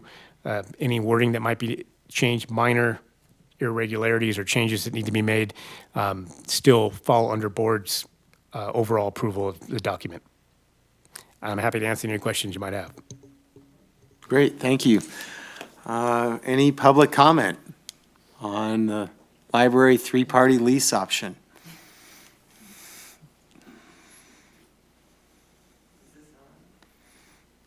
Multiple, there we go. It's on. Red button. Thank you, Nice. Kathleen Egan, Louise Zabriskie, President of the Friends of the Truckee Library Board, and April Cole, Campaign Director for the Truckee Library. I'm just going to thank you. I'm assuming you're going to approve this, so I'll just put it that way. I want to thank you very much, make it very brief. We've been here before. Every time something comes before you, we want to be here thanking you because we truly appreciate the collaborative relationship. We spoke about that last time.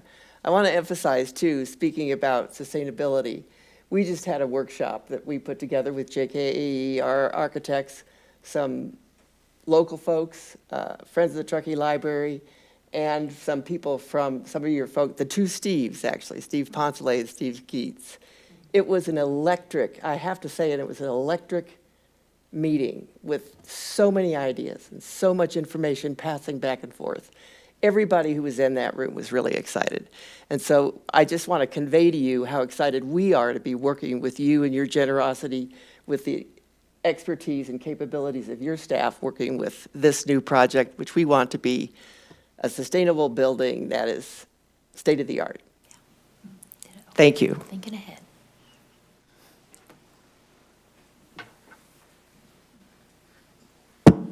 Good evening, President Bender and members of your board. I'm Sven. I'm the general manager for the Truckee-Donnerec and Park District. I first want to thank you guys for all the partnerships and the way we've had this relationship for 60-ish years between regional and meadow parks and other things we work on together in the community.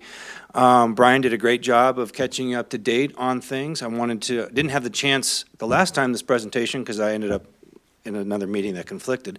First of all, to represent that the Rec and Park District is really excited about this library project and all the partnerships and working with bringing it into regional park as well.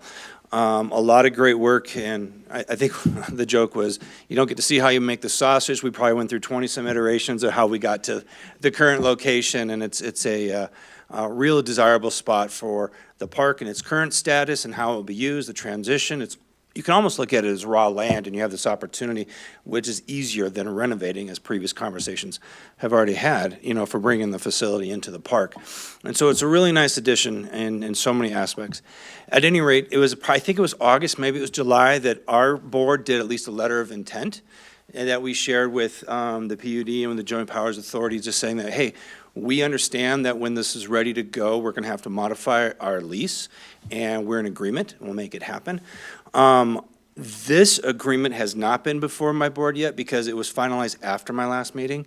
It will go before our board at our next meeting, which is December 12th. But it's all in the same spirit, or the same support, the letters of intent in the direction that our organization is seeing this project taking forward as well. So I have reviewed it. I've said, yeah, this is all good. So at least I've got my verbal review with our council's review, and I'm hoping you guys will also support it so we can keep this process going. And I got a hunch we'll kind of button at least this agreement up by the end of the year, with all these boards. So at any rate, it's nice to see you guys. It's nice to assure you that the Rec and Park District is excited and in favor for the direction we're headed. And thank you. Great. Thank you.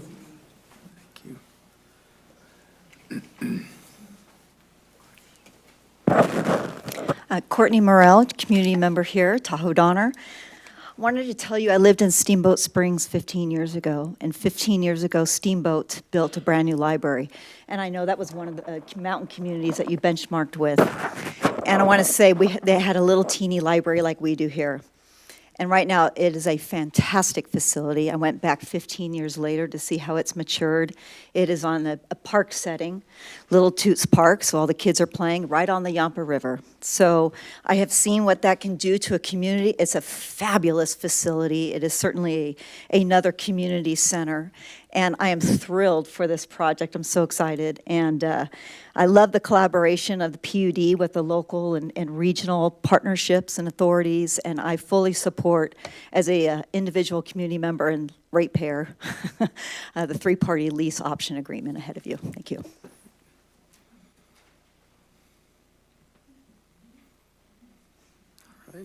All right, thank you, everyone. I think that's it for public comment tonight. I don't see anyone stepping up to the mic, so we'll close public comment. Open up any comments, questions from the directors. Anything over there? No, once again, I like everyone who spoke. I like the collaboration between all the different agencies, and I'm excited to get a new library. So I am in support of this. Heck yeah. Hey, Brian, I thought I read something here that the town of Truckee was gonna be, a partisan. So But I guess I must have had, the town of Truckee is involved in this. So okay. the project has formed what they call a joint powers authority, and it includes the kind of entitlement agencies, the land use agencies of the town of Truckee, Nevada County, and Placer County. And so the team and all the stakeholders have created this JPA that serves as the governing body of this project. Friends of the Library are the active component of this and driving this project forward in terms of finding funding and pushing the project forward. The JPA are eventually who will run and maintain the library. And so our agreement is with the JPA, which includes the town. Oh, okay, good, good, thank you. Yep.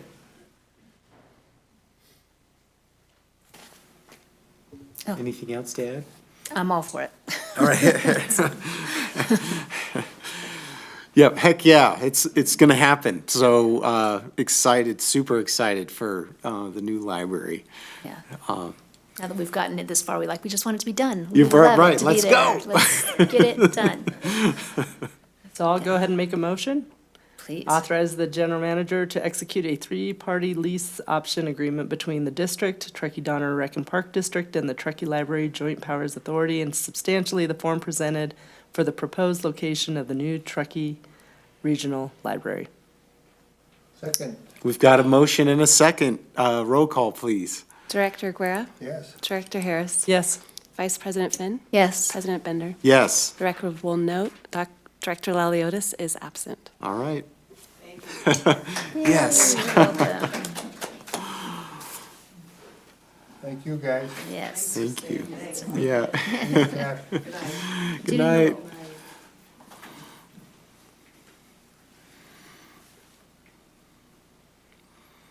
All right, so now we're on to agenda item number 13. It looks like there's a little bit more here for a third-party hold harmless agreement between the town of Truckee and Donner Rec and Park.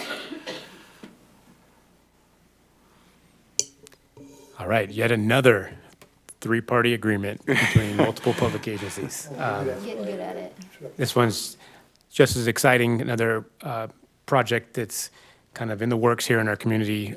So, as you mentioned, President Bender, this is action item number 13. Want to give a little bit of background. It's somewhat similar to what we just talked about, but the district owns multiple parcels in the Truckee River Regional Park campus, as does the Truckee Sanitary District and the Rec and Park District. And so the parcels we own within that campus are under lease agreement. We talked about earlier, since 1966. And it's really a lease agreement for the provision, construction, development, and maintenance of recreational facilities. And tonight we're here to discuss one of those facilities that's in the planning phase. So the parcel we're talking about this evening is located on Brockway Road, and it's the proposed location for the development of the new Rocker Memorial Skate Park. Many of you may have heard of this project.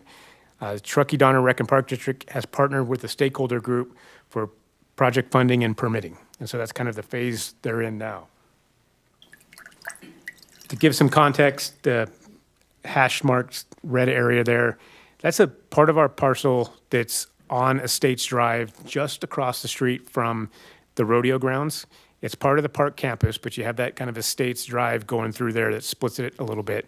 It's all one parcel owned by the Truckee Donner PUD, but it's the proposed location for the new skate park. And so this evening's discussion about the hold harmless and maintenance agreement will be directly related to that particular section of the PUD land.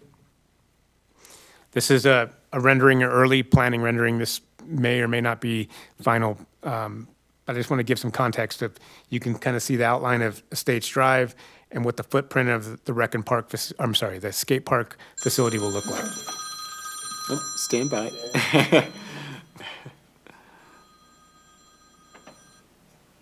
There we go. And so when we talk about, in terms of what the hold harmless and maintenance agreement with the town of Truckee will be associated with, what's it involve, I just want you to kind of recollect back to this parcel or plot of land and Estates Drive and some of the property frontage and roadway improvements that are required for the permit. And that's really what we're discussing this evening. It looks like a lot mellower skate park with still the steepness in a few spots. Yeah, Yeah. the current one is pretty. Yeah, it's pretty steep. We'll look to see you out there on your board. Right. Hey, I dropped in once. I'm impressed.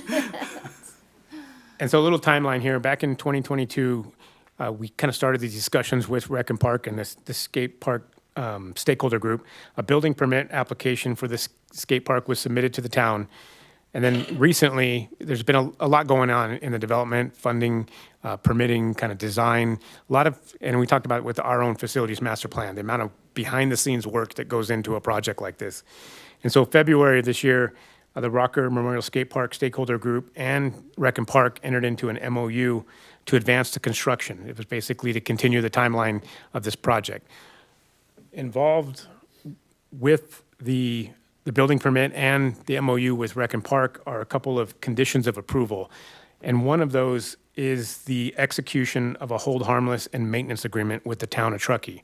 And so what that means is those building frontage or property frontage and street improvements on this parcel will require some sidewalk construction, some driveway entry construction, some drainage. All of that needs to be constructed and maintained by the facility owner. And it also needs to be insured. So the town requires the construction of these improvements in alignment with their building code and their permit issuance. And then those improvements need to be maintained. An example is, over the years, a sidewalk gets damaged, the property owner is required to repair those improvements. Also, to hold the town harmless for any liabilities on those frontages. So, where we're at now is traditionally, those hold harmless and maintenance agreements are executed between the property owner and the town of Truckee. In this case, with our lease agreement with Rec and Park District, under the lease agreement, Rec and Park can construct and operate and maintain new improvements that are recreation related, which the skate park is. With that lease agreement, they're responsible for the maintenance and operation and insurance of those facilities. And so what we have is a unique circumstance where typically the town has a process where the property owner, Rec and Park isn't the property owner, but they are leasing the property. And so what we're creating and the town has agreed to, what we're proposing this evening is board approval to execute this agreement that would identify the Rec and Park as the primary responsible party for the operation of and maintenance and insurance of those improvements. And the PUD would be the secondary responsible party, provided in a circumstance where there was a breach of responsibility or a failure to make the responsibility, the town wants the reinsurance that the PUD serves as a secondary entity. So this evening, what we're staff recommending is that the board approve, well, there's no fiscal impact associated with this. This is simply a hold harmless agreement that allows this project to continue moving forward as one of the conditions of approval from the town. This is a lengthy one. I'm going to read this so you don't have to read the entire thing back. You can use your as presented by staff tool. So the recommendation this evening is three-part. A, approve the hold harmless and property use maintenance agreement for sidewalk constructed in and adjacent to the town of Truckee right-of-way by and between the town of Truckee, Truckee-Donner Recreation and Park District, and the Truckee-Donner Public Utility District in substantially the form presented. It was attached to the staff report. B, authorize the general manager to sign and deliver the agreement only after town of Truckee has issued a building permit for construction of the Rocker Memorial Skate Park and construction of the Rocker Memorial Skate Park has commenced. I want to pause real quick. The purpose for that provision is to ensure that we're not holding or executing and retaining a hold harmless agreement with the town for something that doesn't ever get built. And so that would just expire if that was never accomplished and would go back to our normal lease agreement with the Rec and Park District. And C, if the town of Truckee has not issued a building permit for construction of the Rocker Memorial Skate Park and commencement of construction has not occurred by December 31st of 2026, then this approval shall automatically be rescinded as of that date. So that's that automatic mechanism there. I'm happy to answer any questions you might have. Okay.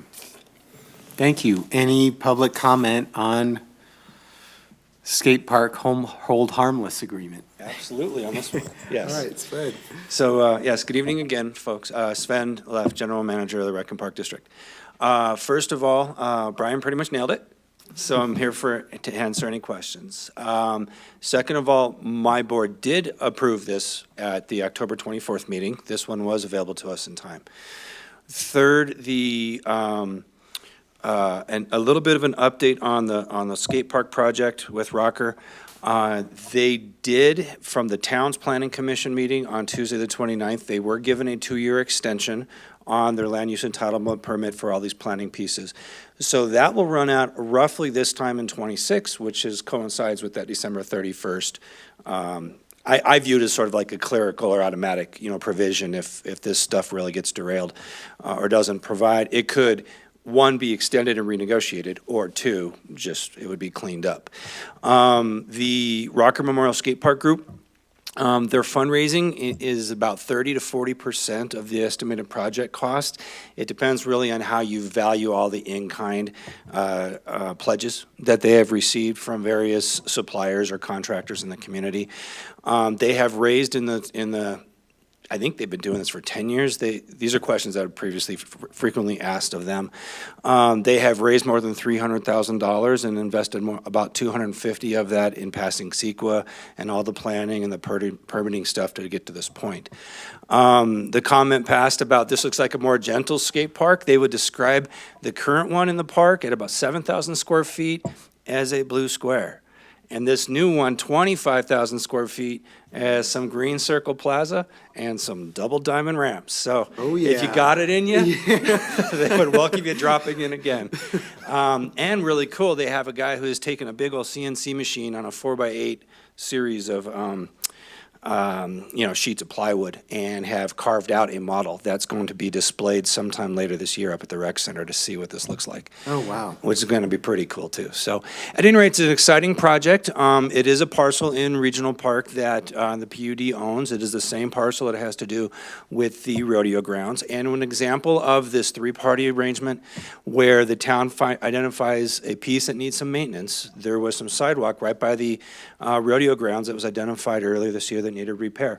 Brian was able to forward it to me, and in about 5 months' time, we were able to get Rupert to complete it because it is our responsibility to take care of that. That would be the same sort of expectation with these improvements. This most commonly, the sidewalks along Estates Drive. However, any part of it is certainly a maintenance need because, hey, we're talking about a risky action sport. We definitely got to take care and have pride in our parks. So we're all behind it. We've already approved this piece. And I'm here if you have other questions throughout your deliberations. Great, thank you. You bet. Was the other gentleman that was here with his daughter, was he part of the Rocker? Correct. Actually, that's Colin Robinson. And with his family schedule, he just had to go and he asked me to apologize. But he is kind of like, he's not like the CEO, but he's like their chief. He's their leader these days. He wasn't with the project. I think they started about 12 years ago. And this takes a long time. And so he's been really, hardcore on it for the last few. I've worked predominantly with him in my 5 years that I've been associated with the project. So Colin's the chief. He would have probably answered a lot of the questions or said things that I've already said, especially his pride in 300 grand raised and 200 grand, invested in permits and CEQA. He's put a lot into it. So that was Colin Robinson. Yeah. Great. How big Okay. is that property? I'm sorry? How big is that property? Do you have an estimate on that? Couple acres? It's not very big. It's That parcel, I think it's comparable to the 7 acres on the west end of the park where the library would go. Because it's got this area up to the watershed along Brockway and goes north of rodeo grounds. So I bet it's comparable. About 6. I mean, the we're whole only parcel. talking. How big do you think the park footprint is? The skate park. Well, the skate park is 25,000 square feet plus 42 parking spots, so maybe 40,000 square feet. Maybe 2 of those, that'd be 1 acre. Yeah, close to an acre. Right there on that, specific for the skate park, and then the rodeo is north of Estates. All right, thank you. Yeah. Great. Oh, more public comment. As a public comment and a question, there's an existing skate park, so would this be in addition? And if it's not in addition, what will happen to the existing skate park? It's in addition. Yes. Oh, so you're keeping the. Yes, we are going to keep the existing skate park. We also anticipate that, there's already some crosswalk there because of the trail. We may actually have to do a little bit more of a push-button turn signal, alert signals, if you will, to make sure that people that are crossing estates do it safely and certainly meets code by design. So, but that would stay. So we would end up with a total of, 25 and 7, 33,000 square feet of green, blue, and black diamond skating. Nice. Fun. Cool. All right, that looks like it for public comment. We'll close public comment. Any further discussion, comments from the board? I always like the collaboration, and I'm excited to expand the recreation offerings here. So it sounds like it's kind of a standard hold harmless agreement that we would need for it. I guess my question is, what would happen, like, if a kid, like, sadly, if somebody got injured, can you hear me? Mm-hmm. Okay. If somebody got injured on our property, town of Truckee is held harmless, so they would kind of go after us or go after the rec department? So in all likelihood, they'll go after every deep pocket there is out there. The utility district's lease with the Rec and Park District provides for indemnity and hold harmless. So if the utility district would sue, we would tender it to our carrier, we'd tender it to the Rec and Park District for coverage. Rec and Park District would tender it to their carrier, and we'd see if there's any other parties that might be responsible, but. Gotcha. Well, let's hope that there's no injuries, Yeah. knock on wood. Right. Yeah, I'm Yeah, all for it too. all for it. So, is there a motion? We'll make a motion to, where are we? We're consideration of approving the three-party hold harmless agreement with the town of Truckee and Tahoe Donner Rec as presented by staff. Hey, look at that. We're laliotising. We're laliotising. I'll second. All right, we have a motion and a second. Could we have roll call, please? Director Guerra, Yes. Director Harris, Yes. Vice President Finn, Yes. President Bender. Yes. The record will note Director Laliotis is absent. All right. Thank you. Thank you, Sven. Have a good night. Have a great night. All right.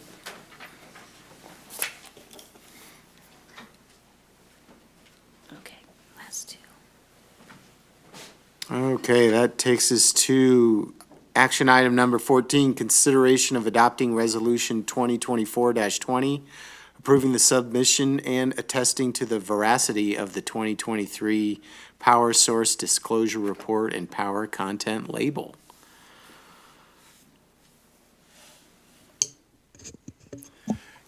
Good evening, President Bender, members of the board. I'm Jared Carpenter, the Electric Utility Director here at the PUD. So yes, I'm here to present our Power Source Disclosure and Power Content Label for 2023. So for a little bit of background, there was California Senate Bill 1305 passed in 1997, where it required retail suppliers, so utilities, of electricity to disclose to customers, consumers, the sources of our energy, so where it came from. And so you kind of break that 1305, that big long law, down to what we can call the Power Source Disclosure, or the PSD, and the Power Content Label, or the PCL. So the PSD is saying where your generation sources and fuel sources came from, and what percent of the power to your overall power supply came from those budgets in that particular calendar year. That report is submitted to the California Energy Commission each year by around June 1st. This particular year, they had some major software issues with their stuff, so it took a lot of extra months and a lot of extra work in doing it multiple times to get it completed for all of us and for them. So normally we would have been here probably in October to do the same presentation, but they pushed it out until even February. So we just got in and come here kind of as fast as we can now to wrap it up this year. And then simply put, from there, once you have all those things submitted to the CEC, it's showing to the board and to attest the veracity, and then share with customers, usually through mailers and posting on the website, of course. Okay, so I kind of pulled this out, and if you look to the right there in the previous slide, that is the power content label. We'll have a few slides that are on there, so we'll see it shortly again. But I wanted to blow up one little area of the definitions there, just kind of make sure everyone's kind of clear what these things mean, because it can get kind of confusing at times. So eligible renewable, what that is that's renewable energy certificate, or RECs. Sometimes we say renewable energy credits. I'm always guilty of that too, but it's a REC. They must be purchased and retired. So in other words, if you have a solar array, for example, or a wind project, it puts out electricity, it keeps the lights on, sure. It also puts out the piece of paper that's called a REC. If you don't retire the REC, you can't call it solar. It becomes unspecified. And there's another category for large hydroelectric. That also doesn't count as a renewable. I'm sorry, that doesn't count as a renewable. That is large hydroelectric, that's its definition, and also a non-carbon emitting resource. If it is smaller than 30 megawatts, it's renewable, or small hydro. Larger than 30 megawatts, large hydro, but not renewable. And so then what are the natural gas, nuclear? I'll skip the other ones too, but those are kind of obvious. The unspecified sources of power, what those are non-renewable things from the markets, or solar or wind without the RECs. So if you were to buy solar power from a solar array, but you didn't buy the RECs, or you bought the RECs but didn't retire them, that is unspecified. So, but generally speaking, the biggest thing for us is mostly market purchases. It's where you're exposed to the market, what you're buying it from, which is kind of a big bundle of products. You don't know where it's from. It's kind of safe to say a lot of it's gas power, but also a lot of it's solar and wind too. You just don't know. That's why it's called unspecified by definition. The other one that I want to pull out there is just to make sure we're all clear on, is the percentage of retail sales covered by retired unbundled RECs. And that is basically, I tried a few definitions to see if I could explain it in a really simple way, because it actually confuses me sometimes too. Those are RECs sold separately from the electricity itself, meaning a customer can purchase a REC to offset their energy usage without actually receiving the renewable electricity generated from that source. So what if you wanted to just buy a REC, the piece of paper only, and not the electricity, that becomes the percentage of retail sales covered by a retired unbundled REC. And again, if you see all those things, kind of that first slide, you see them there. All those definitions are there to the right. I created this little one to kind of show historically where we've been since 2016 with our renewable energy credits and RECs and the RPS and PCL. But we can come back to if we want to look at anything specifically. But I created a graph because I feel like the graph is easier to kind of visualize, especially in a setting like this where some folks are kind of far from the screen. So basically, the blue bars here, that represents since 2016 the amount of kilowatt hours we've purchased.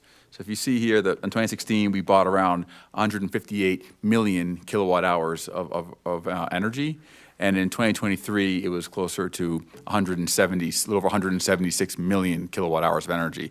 So we've been buying more and more. And you see it was even kind of flat in 16, 17, 18, 19, but we've been kind of rising since 2020 up and continuing to kind of go up a bit.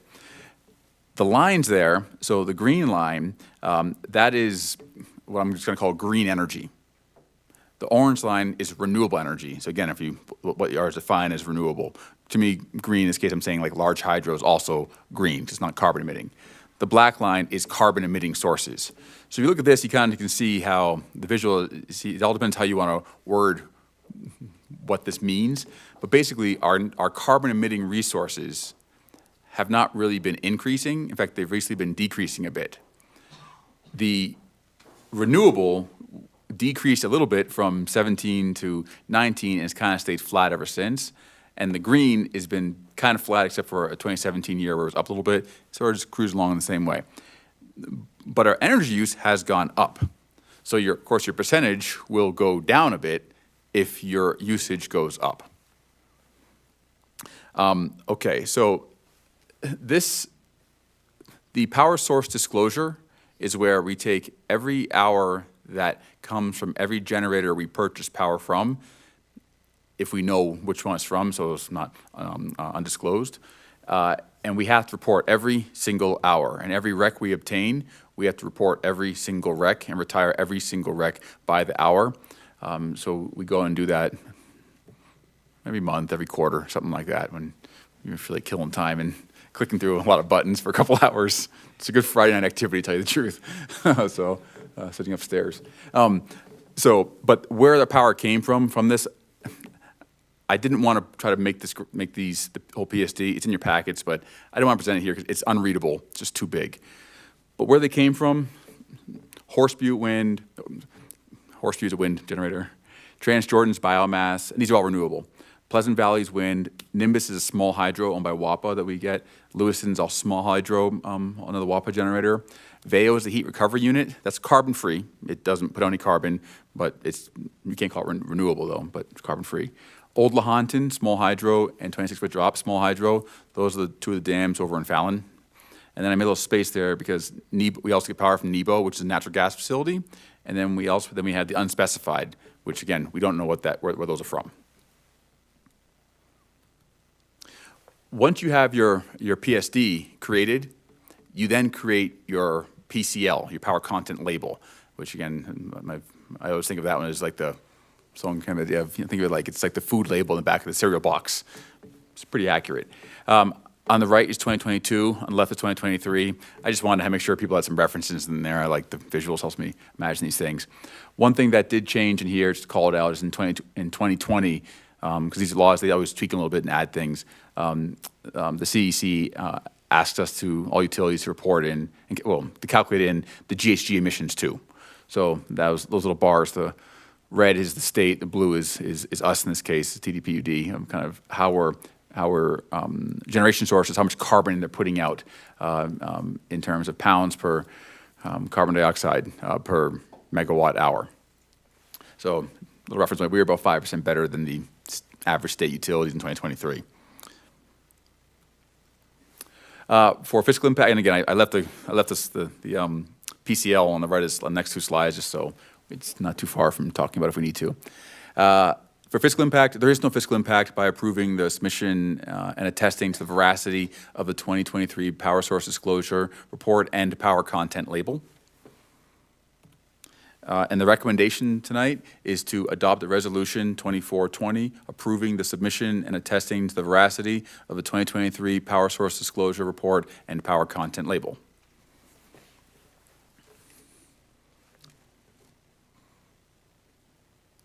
Any questions? That's it. Oh, that's it. That's it. The end. All right, any public comment on this action item tonight? All right, seeing none, we'll close public comment. And any comments on the veracity of our power source? Well, they provided a lot of information in the packet about how it is checked and double-checked and where the numbers are coming from, so I am content with that. Excellent. Is that a motion? Well, I can make a motion. I think Kim's about to make one. Yeah. I can't, but I just have one comment. So one of the things I've been doing over here is just trying to Google this on our website. So it's just it's just easier for me to look at it on here, but it's really great information. So I will make the motion to adopt Resolution 2024-20 approving the submission and attesting the veracity of the 2023 Power Source Disclosure Report and Power Content Label. I'll second that motion. We got a motion and a second. All right, roll call, please. Director Aguirre? Yes. Director Harris? Yes. Vice President Finn? Yes. President Bender? Yes. Record will note Director Laliotis is absent. All right, thank you. Okay, so this next one is consideration of authorizing the GM to execute the agreement regarding APN 43-10-005. And I've got a real property interest here, Mr. Steve, because I live in Grays. Yes, you do. So I need to leave, don't I? Yes, you need to Okay. disclose that you have a real property interest and that you're going to recuse yourself and you're going to politely get up from the dais and leave the room. I'm going to do that right now per council's recommendation. So real property interest, you recusing? And this is the last one. Yeah, 15. 15, nope, I got it. Yeah. I'm on it. Okay, I'm going in there. Go in there and shut the door. Hum, put your fingers in your ears and hum. Yeah.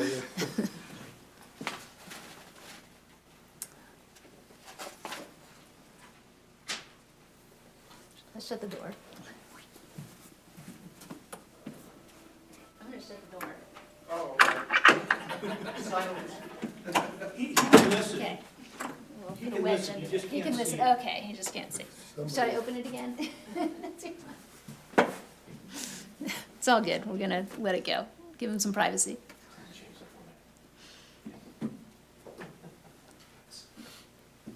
Good evening, Vice President Ben and members of the board. Mike Selman, CFO. This is action item 15, consideration of authorizing the execution of agreement related to Grace Crossing APN 043-010-005-000. If this seems familiar, we did have a very similar item last month, and I'll get into that here in a little bit, but this is very, very similar to a separate parcel agreement last month. The CFD has for Grace Crossing, has legal counsel through us as administrator. We engaged with Stradling, Yoka Carlson Roth LLP, Stradling, and they've been involved in the drafting of this agreement and have reviewed it. And I think they're on the Zoom call. They may not be. They were going to try to join tonight. In 2004 and 2005, the Truckee Downer Public Utility District, Community Facilities District, Grace Crossing issued special tax bonds. The PUD is kind of the host agency, and the administrator. The bonds were issued to fund public infrastructure improvements specific to the Grace Crossing development. The CFD's bond debt is repaid by Melrose Special Tax Assessment, Melrose Special Tax Assessment. The tax is applied only to the 407 parcel owners of the CFD. When you look through our financial statements in the comprehensive annual financial report that we now prepare, you'll note and know that things are very separate between electric, water, Grace Crossing, and Old Greenwood. Those are four separate funds. Things do not commingle between the four entities. The vast majority of the 407 parcels of this CFD and Grace have been paying their respective Melrose tax amounts and are current. There are 3 undeveloped parcels that have significant special tax delinquency amounts delinquent and have incurred significant penalties and interest charges. This is a map of those in red, the 3 parcels that are significantly delinquent. The subject of this evening's agreement is the bottom right red parcel. It's right at 7 acres, just off of, I believe it's Hennis Road or Drive, and backs up to Interstate 80. And the upper left parcel is just north of the church, Catholic Church and Alder Creek Middle School. That was the agenda item last month that we have now entered into an agreement with, similar to tonight's. And then in January of 2022, we entered into an agreement with DK Advazo, owner of the parcel that's over near PJ's. And that one's still in play as well. So it's good news. We have movement, potential movement on 3 delinquent, the big 3 we call them, in the CFD world. Michael, that red arrow Isn't that in that meadow? Is that like a swamp in there? I can't speak specifically as to the acreage. I think the majority of the parcel's a little uphill. I don't know if someone Oh, I else see. wants to. Yeah, it's North. North. Just to the north of the Catholic Church. Yeah, I see the church Yep. there. Oh, north of it, okay, that's on the hill. Yep. With respect to the delinquent special tax installment amounts, just the tax only, these are the big three amounts. The blue bullets highlighted are agreements that have been entered into similar to the Knight's request, and then the yellow circle there is the subject property tonight.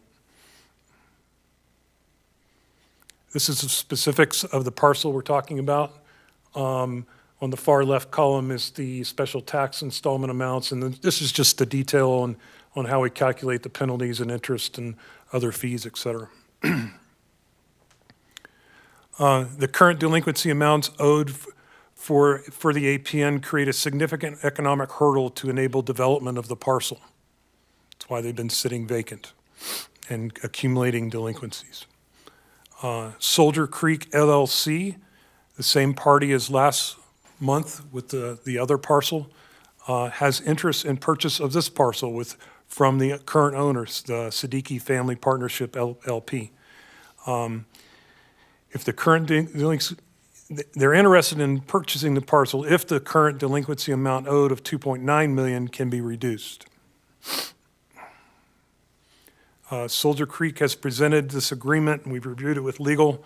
The agreement, in essence, requests in exchange for the payment of the special tax installment amounts past due in full of approximately $1.2 million, the CFD will waive all accrued penalties and interest to date of $1.7 million approximately.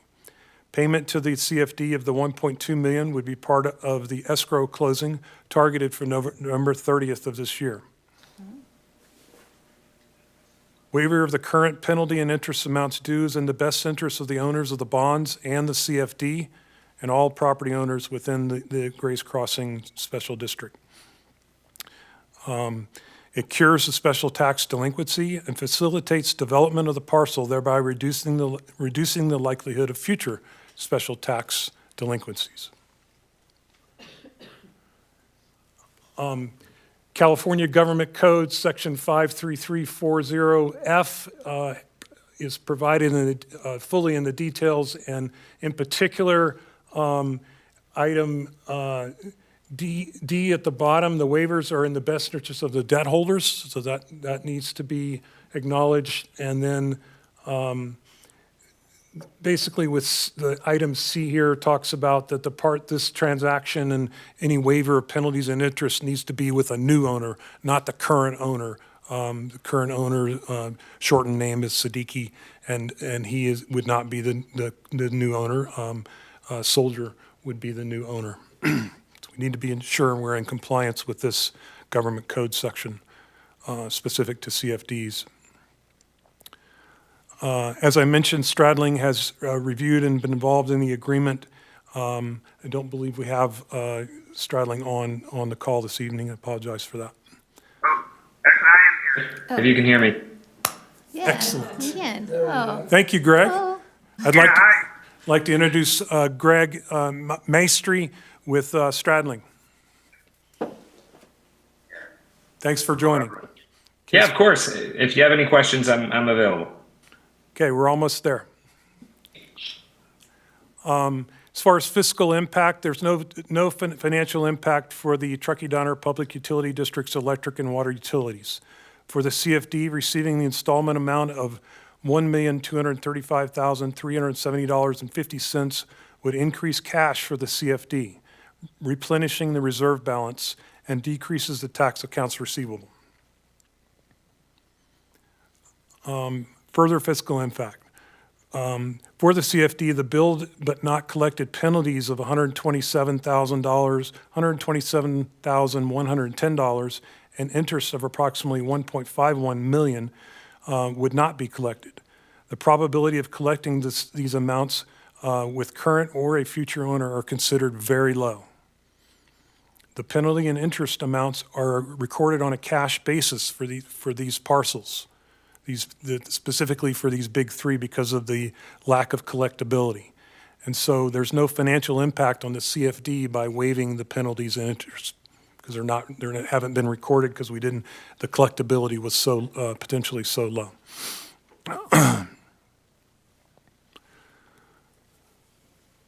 Reading the recommendation in full, item A of the recommendation is to determine that the waiver of current penalty and interest of APN number 043-010-005-000 agreement complies with the requirements of Government Code Section 53340F. And B, authorize the general manager to execute the agreement regarding APN 043-010-005-000, attachment 1, accepting full payment for all installment special tax amounts past due in exchange for waiving current penalty and interest amounts. And with that, I'll return it back to Vice President Finn, and a reminder, we have Greg with Stradling on the Zoom as well if we have any questions for him. Thank you. Very good. Thank you, Mike. Do we have any public comments on this item this evening or questions? Seeing none, opening it up to the board. I do have a question. When did the original owners purchase this property? Did they purchase it when Gray's Crossing first came out? Like, do you know that? How long they've owned the property? There's been multiple owners of these three parcels over the last decade or almost 2 decades, 2 decades. So the current owner was about 2020, I think. They were purchased through tax auction sale by the county.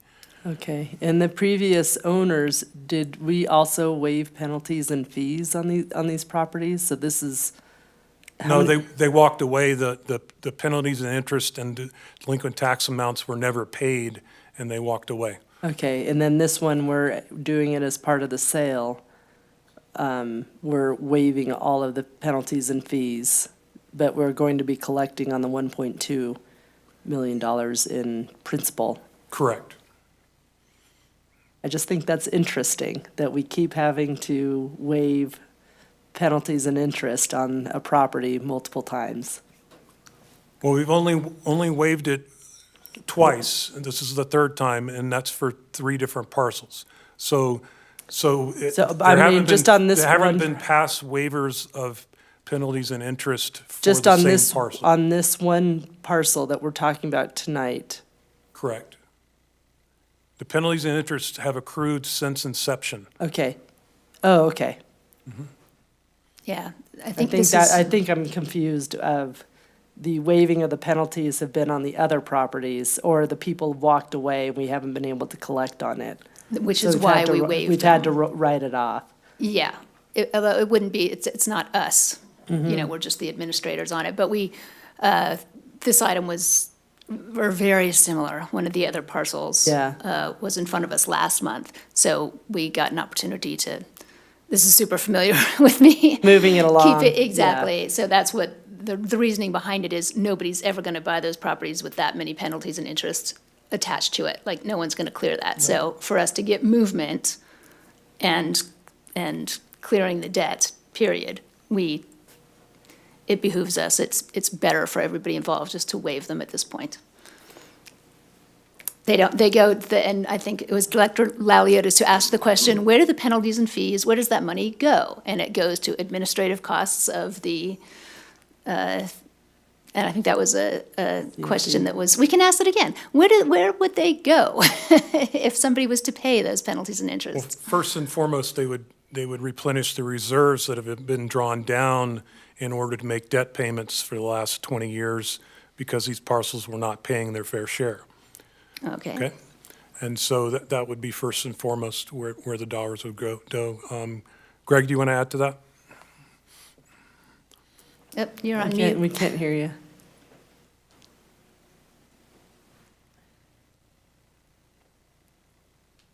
No. Uh-oh.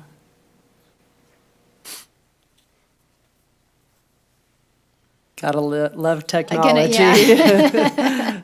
Turn up the volume. Oh, reboot. It's either video or audio. Barely. Barely. Apologize for the technical difficulty. Is it better? Yes. Oh, yeah. Okay. So Mike is correct. The penalties and interest in a typical situation where it eventually gets paid would go first to replenishing the accounts because ultimately this money has to go to the bondholders. The $15 million bond that was issued however many years ago, 20 years ago, the district administers the repayment of that to the bondholders. And as one of the directors rightly pointed out, in this case, these three parcels have just not paid for 20 years. So the interest that's accrued is greater than the actual principal amount, as you saw. It's very unlikely that somebody's going to purchase it at a tax sale and cover all fees and interest. So by getting the 1.2 million principal amount, the district is replenishing. This is probably the best deal the district can get realistically. So it's good to put money in the funds account. It's interesting that somebody can just walk away from their taxes and stuff without the policeman on their trail. And so they walk away, and we do have remedies. We have the ability to foreclose on the property, which we have done in some of these instances. But again, a foreclosure is only effective as long as there's another buyer who's willing to cover the amount owed. And this is just one of those unique instances where the interest is now so high that we would not likely find a buyer that's going to put an extra $3 million down over the fair market value of the property. Yeah, for something that they didn't do. It's not their, it's not their responsibility. Right. And is this the last of the properties that hasn't paid in 20 years? This is the third of the big three. So yes, in essence, there's year to year, there's certain specific parcels that are delinquent, but they typically come after a year or two, they get things settled out. So, I mean, year to year, there's other parcels, but this is the big three, and this is the third of those three. Okay. Okay. Do you have any other questions or concerns? Okay. Do we have a motion? What are we gonna move on? All that. So, as presented by staff. Consideration of authorizing the general manager to execute the agreement regarding APN number 043010005-000, as presented by staff. So I will move that. Now, it says accepting full payment, all installments, special tax amounts, past due. Who's gonna pay that? The Soldier Creek. We're basically. Soldier Creek is The going to new pay owner. that. Yeah. Oh, yeah, Yeah, he's not going to pay the $3 penalties and the million. interest, but he is going to pay for the parcel. He's going to, The initial amount that's Yeah. owed. yes. Okay, I second it. We have a motion and a second. Can we get a roll call vote, please? Director Guerra, yes. Director Harris, Yes. Vice President Finn, Yes. and the record will note Director Laliotis is absent and President Bender has recused himself. We'll go get him back. Since I shut him, I locked him in the room. All right, we're done. Smells good in there. Smells good in there. Did he eat avocados? Yes, there's no tacos left. Taco list. Did you eat avocados? I did. Sorry. Sorry, no more We shouldn't have sent you tacos. over. I know. Okay. we Routine at? business. We're at routine business. Oh, right, workshop's done. Yeah, Okay. workshop's done. We already did that. Greg, thank you for your time. We're done with this item. Thank you, Mike, as well. All right, routine business, item number 17, consideration to approve the treasurer's report for November 2024. Includes fund balances for the month of August 2024 and disbursements for the month of September 2024. Paying the bills that have already been paid, Joe. I know, they already Yeah. paid, but I'll move to pay them. Okay, thank you. Not again. And the fund balances. It's a double whammy. Yeah, that's right. Okay, Good. so moved by So you. I said Okay, I'll move that, okay. I think. All right. I'll second. Motion and a second. Roll call, please. Director Aguirre? Yes. Director Harris? Yes. Vice President Finn? Yes. President Bender? Yes. The record will note Director Laliotis is absent. All right, thank you. Okay, we've got some minutes from last month. October 2nd, 2024. Any, oh, I didn't ask for, was there any public comment on the fund balances? I forgot that. Public comment on the fund balances. Okay, we're good there. Any public comment on the board meeting minutes from last month? Seeing none. Any director comments? Nope, they looked good to me. Questions? I wasn't there. Yeah. You Okay. weren't there either. I wasn't there either? Yeah, they looked good to me. So I will move to, whatever we're doing, pass the minutes, to approve the minutes of October 2nd, 2024. Great. We're looking for a second. Okay, I'll second. Okay. So I'll just state that even though you weren't at the meeting, you can still approve the minutes if someone who was there made a motion to approve them. They're only a reflection of what happened at the meeting, so you could rely on another board member to say, yeah, that's an accurate representation of the meeting, and you could still approve the minutes. Okay, great. Oh, we have a motion and a second. Yeah, Okay, we do. roll call, please. Director Aguirre? Yes. Director Harris? Yes. Vice President Finn? Yes. President Bender? Yes, The record will note Director Laliotis is absent. great, thank you. Okay, We're going to close session, but we take a break first. yes, absolutely, Mr. Joe. All right, we've got 5 closed session items tonight, so just bear with me as I read them, or do I need to read them, Steve, or? You don't need to read them. You could Okay. just state that the board's going to go into closed session under items 19, 20, 21, 22, 23, as listed on the agenda. Okay, as Mr. Steve just said, 19, 20, 21, 22, and 23, we will be going into closed session after a short break. All right, thank you, everyone. Have a good night.